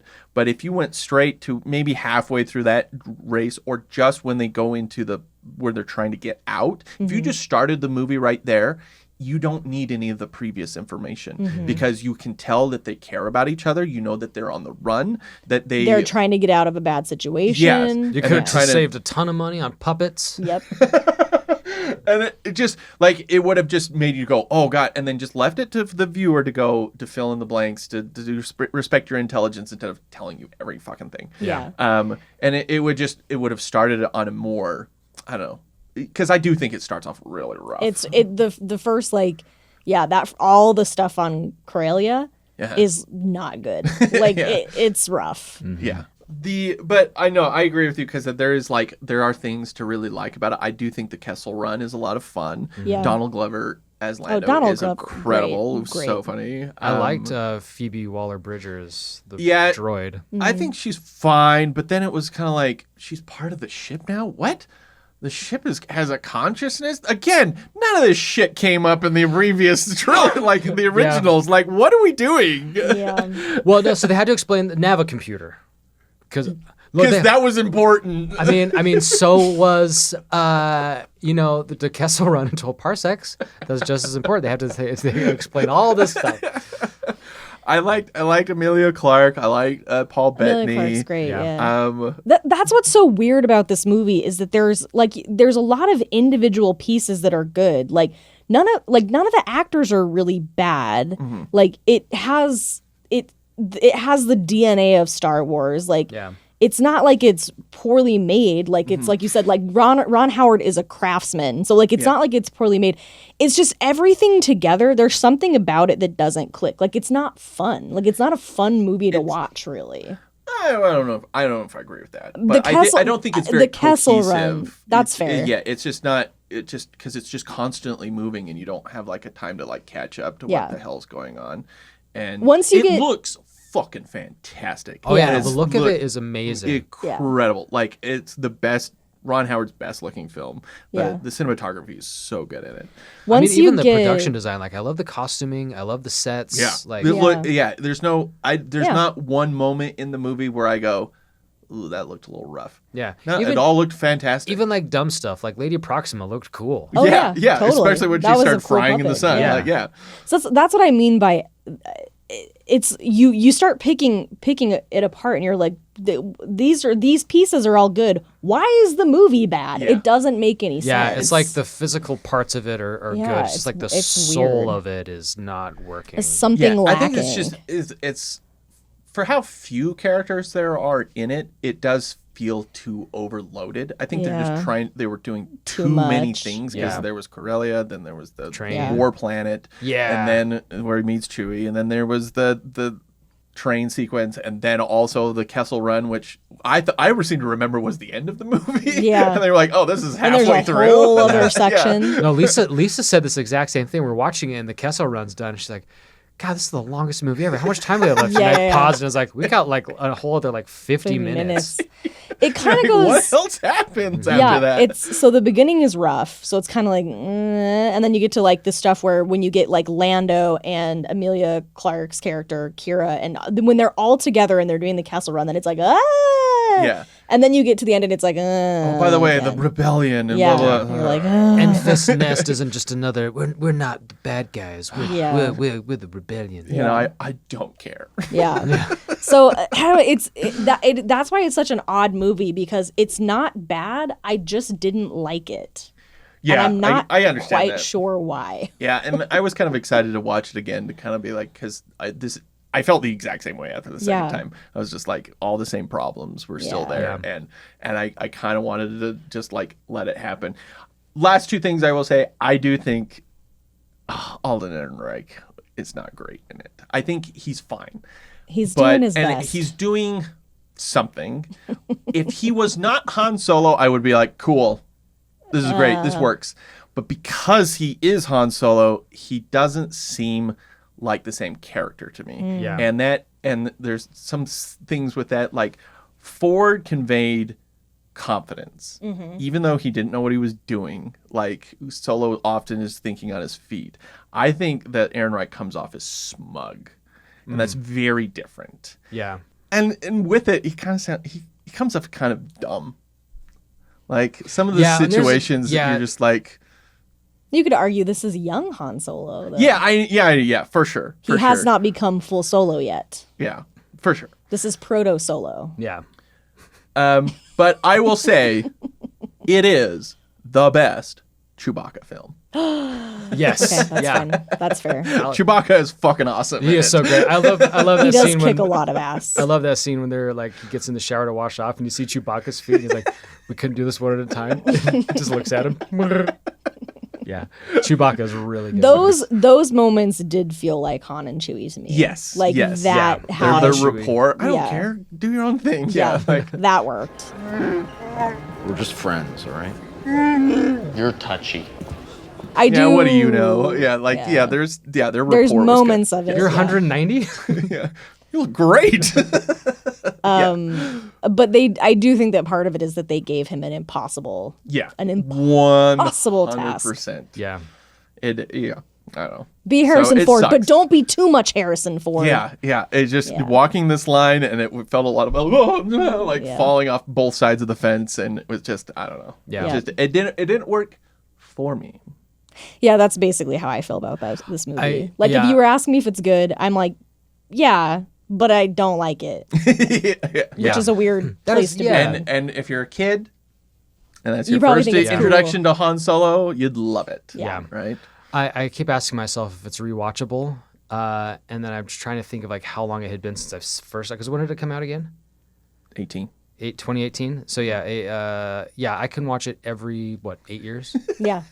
Yeah, it's rewatchable by 8 years. Yeah. I would never have watched this movie again unless we were doing it for the podcast. Because there's no need. Like, why do I need to? I don't. Yeah. There's no reason. Oh, so for me, it was kind of worth it. I don't know. Maybe that's what I'm more like. Yeah. Yeah. It was worth it for every 8 years. Yeah. It's worth it for Chewbacca. Yes. Oh, yeah. Oh, okay. Yeah, I'll give you that. They just need to rebrand this as Chewbacca. Chewbacca, a Star Wars story. Han just happens to be there. Yeah, Chewie, a Star Wars story. Ride. Yeah. All right, follow-ups. I guess, Ian, do you want to start with the timing? Yeah. So we recorded a lot of episodes at this point, and none of them have come out. And if the timing of this episode sounds weird, especially our last episode with Samurai Cop. Because we're going to talk about follow-up for Melania. Yeah, which we recorded both of those back to back, so it's like... Don't reveal our secrets. So forgive us if we're behind on some things. But as far as Melania goes, thank you for all the nice thoughts, everybody. So many good comments. Yeah. So many really great stuff. 95% of it was just fantastic, and it was very heartwarming to see. And of course, the other 5% were people who were just pissed off, and some of them were bots. I could tell there were bots, and then there were some people who were just legitimately angry, and it was just like, and you're not trying to reach those people. Those people are long gone. And let me be clear. Yeah, I am very glib. I know I said that up top of the episode, but yeah. Yes. And it's kind of those, we talked about this on Starship Troopers. Make sure you go back and the Melania and give it a thumbs up. There's a bunch of people going, oh, you're getting downvoted like crazy. And it's like, they're using third-party apps, and I don't know what the fuck they're saying, because it's actually not true. It's like at 92% thumbs up or positive. So let's make that go up. But it's also like this thing where people are like, why alienate half your audience? And we talked about this on Starship Troopers, but you brought up a great point. It's like 50 to 60% of our audience is not in the United States. So yes, that is not half. So you're maybe, even if it was half, it would be 25% of the audience. Well, see, that's the problem with that kind of think, is it's like the U.S. is not the world. Yeah, and exactly. We are not the center of the world. And then if I say that to them, like, you're not, the United States not the only one, well, that's the only one matters, Yeah, I just got back from Canada. Canada is pretty dope, dude. I fucking love Canada. Shout out to my Katana bro. That comment doesn't make any sense. It's like, way to alienate half your audience. And it's like, you don't see our numbers. Most of our audience is international. We had so many people from so many different countries reach out. And it was really nice to hear people being like, hey, like, we're with you, like solidarity we have people from the UK, Canada, Brazil, Chile, Ireland, Australia. They were just like, hey, hang in there. Someone from Germany. Oh, Germany. Yeah. It's awesome. Well, it's also very nice to know that there are people out there who know that it's not all of us here in the States that are assholes. Yes. I was like, I'm really glad and surprised that like any of you even want to talk to us or like think about us or like listen to this show. Well, now here, let me give you a Kasdan pitch. International tour. Ooh, I would do it. We'll have to see. But yeah, thanks for everybody for all the nice thoughts and comments. Yeah. And a lot of people reached out who hadn't ever messaged before, lots of longtime listener, first time writer. So it was cool that a lot of people felt like they wanted to just say, hey, thanks for doing this episode. Because you hear a lot, you would hear a lot of people going, oh, there's a lot of people on YouTube or other creators who are too afraid to say something. It's like, fuck them then. If you can't stand up to this shit, what are you even doing? I get I understand the instinct because people are just like, I don't want to be divisive, but I also feel like it's a weird time that we live in where people are like, oh, I don't want to say that I'm against pedophiles and rapists and Nazis because that's don't be political. These are political issues. Pedophilia.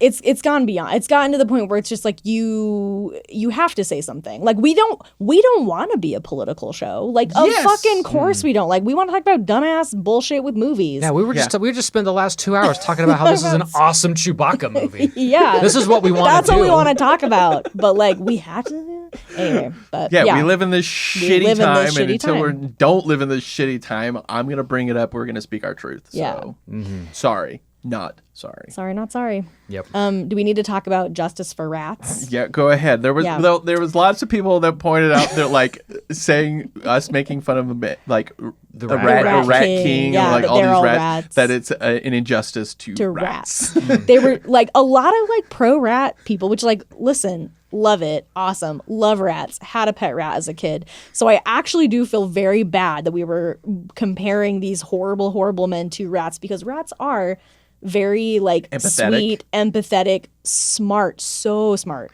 Like, but let us not best. forget bubonic plague. Are you going to be anti-rat right now? I'm just Look, not. it's not their fault that we didn't have. That's true. It's not their fault that we didn't have an immunity to bubonic plague. They didn't know that they were the carriers. They're just trying to fucking survive. Yeah, they're just living They're their. just living their little rat life out there. Living their rat truths. All right, sure. Yeah, all right. I get it. Anyway, but yeah, so rat friends. I don't know, whatever. Rat lovers out there, we hear you. Yeah. I also love rats. All right. Couple comments. The first two are probably from YouTube, I'm assuming. Yes. All right. Clint, you want to hit this first Yeah, one? the first one's from Film Trek. I thought. Okay, clear. This is on Melania. It's on Melania. I saw this one because I read through them and I saw this. This was fucking hilarious. Film Trek says, "I thought you guys already reviewed Shrek." Yeah. Great. I died laughing when I saw Top that. comment. Yeah. Great. This next one is from Danny Exists 6. Man, I know people have issues with reboots, but goddamn, this reboot of Lenny Riefenstahl is the worst. It was worse than the original. Yeah. No one needs that reboot. And then Austin White over on Instagram said, I would watch a full 2-hour video of Ray asking questions as Melania. There was a comment that it was just like really fucking funny. It was like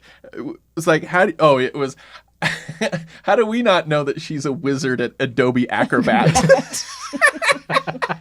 She might be. You know what? Maybe she's full of surprises. Yeah. I don't, A woman of many talents. And many hats. Yeah, many hats. Many hats and many talents. Yep. All right. And then Nelson Neerman on Spotify said, thank you guys so much for this episode. It was important, clear, precise, and thoughtful. The only downside, I feel bad for using Canva now. JK, of course, keep up the good work, your fighting spirit and hope. Canva's got a learning curve to it. Yeah, don't feel bad about that. I responded something like, oh, I heard Melania's starting her own editing tips and tricks on Canva YouTube channel, so smash that subscribe button. Oh, man. Filling her time. It's too good. Yeah, so that was it. But I just got the newest version of Variety and People and Teen People and Tiger Beat. But in this newest edition of Tiger Beat that we have, there are 2 meddling executives of ours that they got into some stories about. Yeah. So we're going to tell some flattering lies about these 2 meddling executives. Yep. The first one is James HT. Yeah, James HT is a coach for balding men. Oh. Like a life coach, but like as soon as you start to lose your hair, you reach out to James and you say, "Hey, man, like." Does he help you go through the process, Yeah. or help like keep it from happening? Help you go through the process. Yeah, nothing's gonna stop it. Yeah.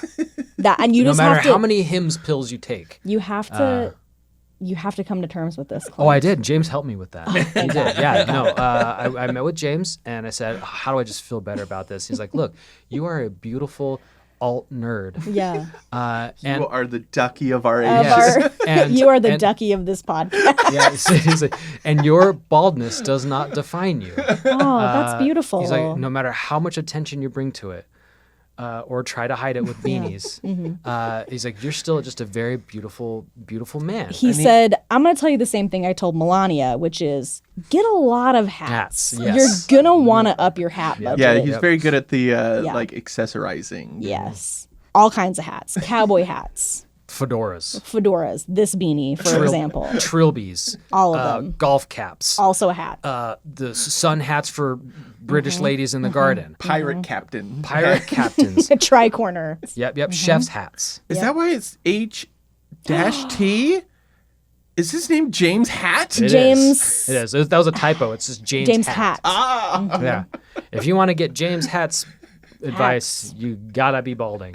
Yeah. Because that sounded cooler than James Hat. And if you want to go full alt, he'll go maybe you're not into the hats. Maybe you want to put just horns on your head or something or tattoo something interesting on the top of your head. Specializes in accessorizing. Ooh, yeah. Get some skull bling. Like a tattoo, I don't know, whatever, get it's just a bunch of piercings up here. No, bedazzle, just bedazzle your skull. Just dab of glue. Gadunk. Ow! No, it's just a dab of glue. It's funny you say this. I actually just today bought bedazzled my. Oh my god! I bought a bedazzling kit for my daughter. No, it's a ball dazzler. That's what it is. It is a ball dazzler. Ball dazzler. It's you take the bedazzler, rebrand it ball dazzler for men. Yeah, it's to be clear, this not to be confused with the ball dazzler. Yeah, that's a different product. Yeah, bald. But I'm sure, I'm sure James could hook you up if you also wanted a ball dazzler.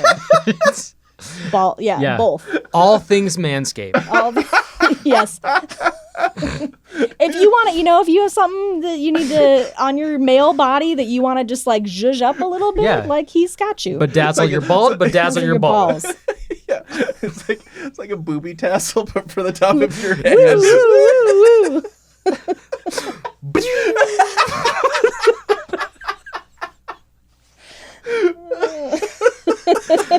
So thank you, James. Thank you, James. James Hat for all the bald bucks. For giving Clint the confidence to come on this podcast and be a and proud occasionally take this off and be a proud bald man. Yep. Thank you. Love it. Yeah.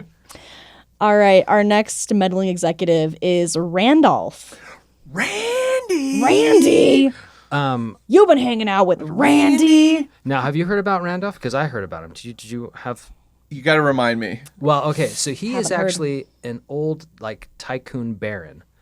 Oh. But it's not. Well, it's not the things you think of. It's not the railroad. It's not the oil. Right. It's not. It's not gold. It's in opera masks. Oh. Wow. There's a lot of demand for those, are there? How does one become a tycoon? Well, see, because a baron of the opera. It's like the Carnegies, right? They got all their money from steel, but now things are made with aluminum and stuff, but they still have all their fortune. So Randolph got his fortune as his ancestry was barons in opera masks because that was all the rage during the big opera boom of the 1700s. So he's just, that we're still living through. We are still dealing with the repercussions of the opera boom. Yeah, I mean, regardless of what that bubble's gonna burst.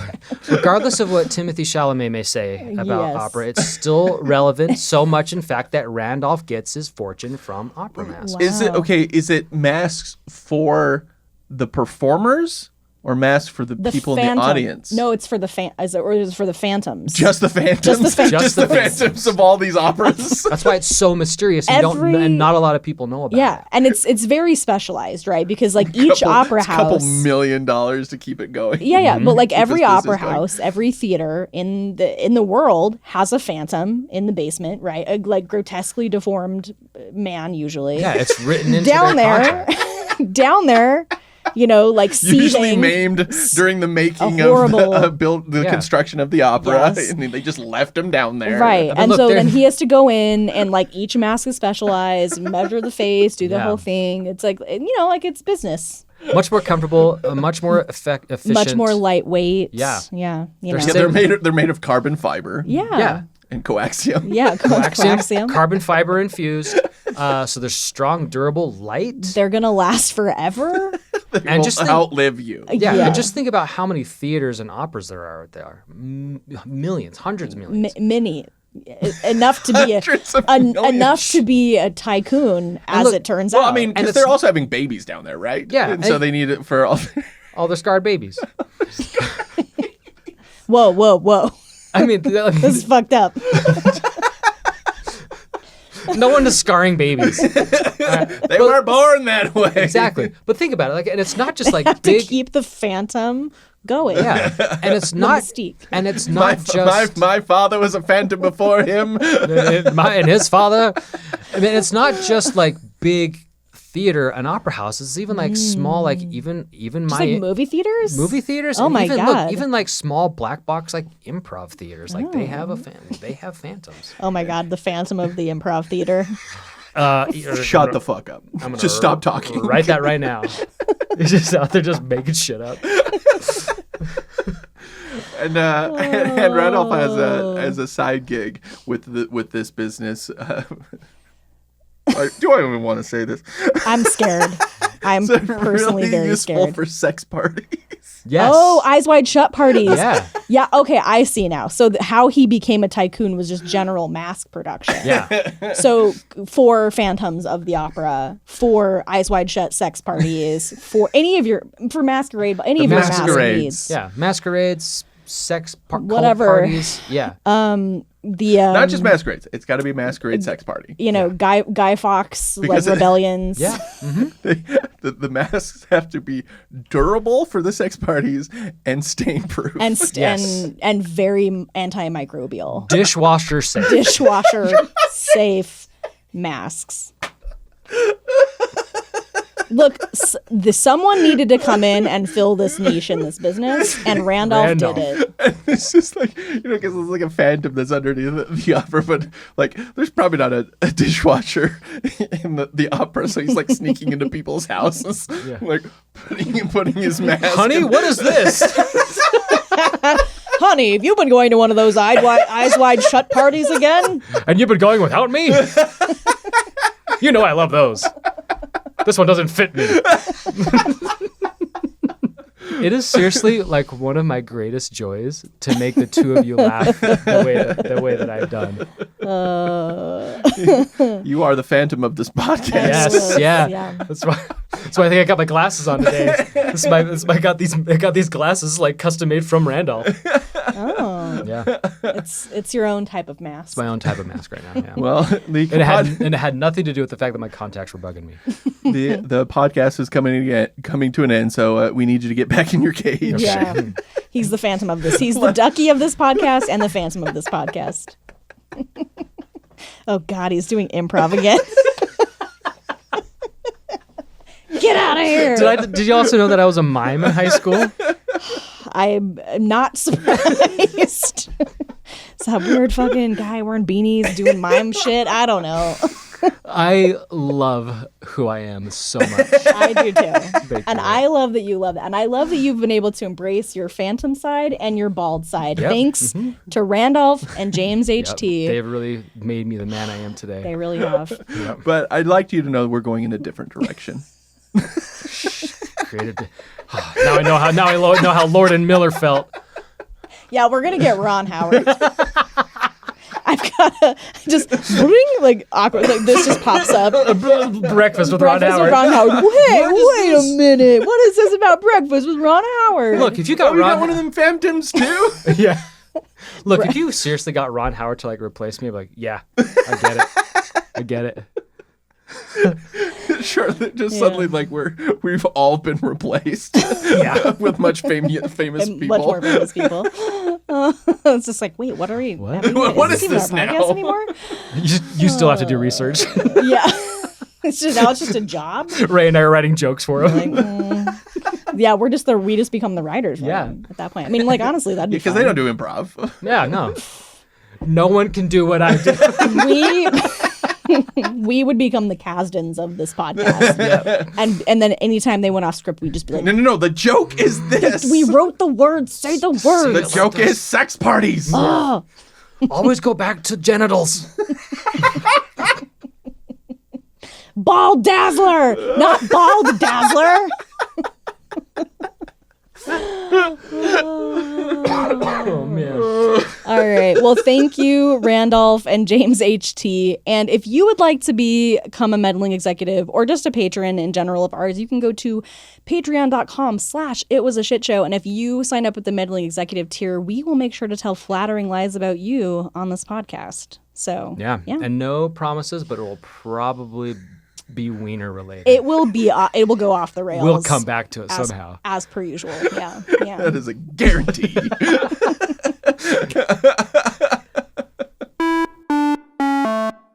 Thank you so much for listening. It Was a Shit Show is researched and produced by me, Ian Jench. Sound editing and mix by Ray Reynolds. Our theme music is by Ryan K. Hudson. If you're enjoying the show, leave us a review on your preferred podcast player. It does help spread the word. Or you can support us on Patreon and get access to exclusive content and longer versions of the podcast. Find us on social media at It Was a Shit Show, but shit without the I. And if you haven't already, definitely subscribe to our YouTube channel.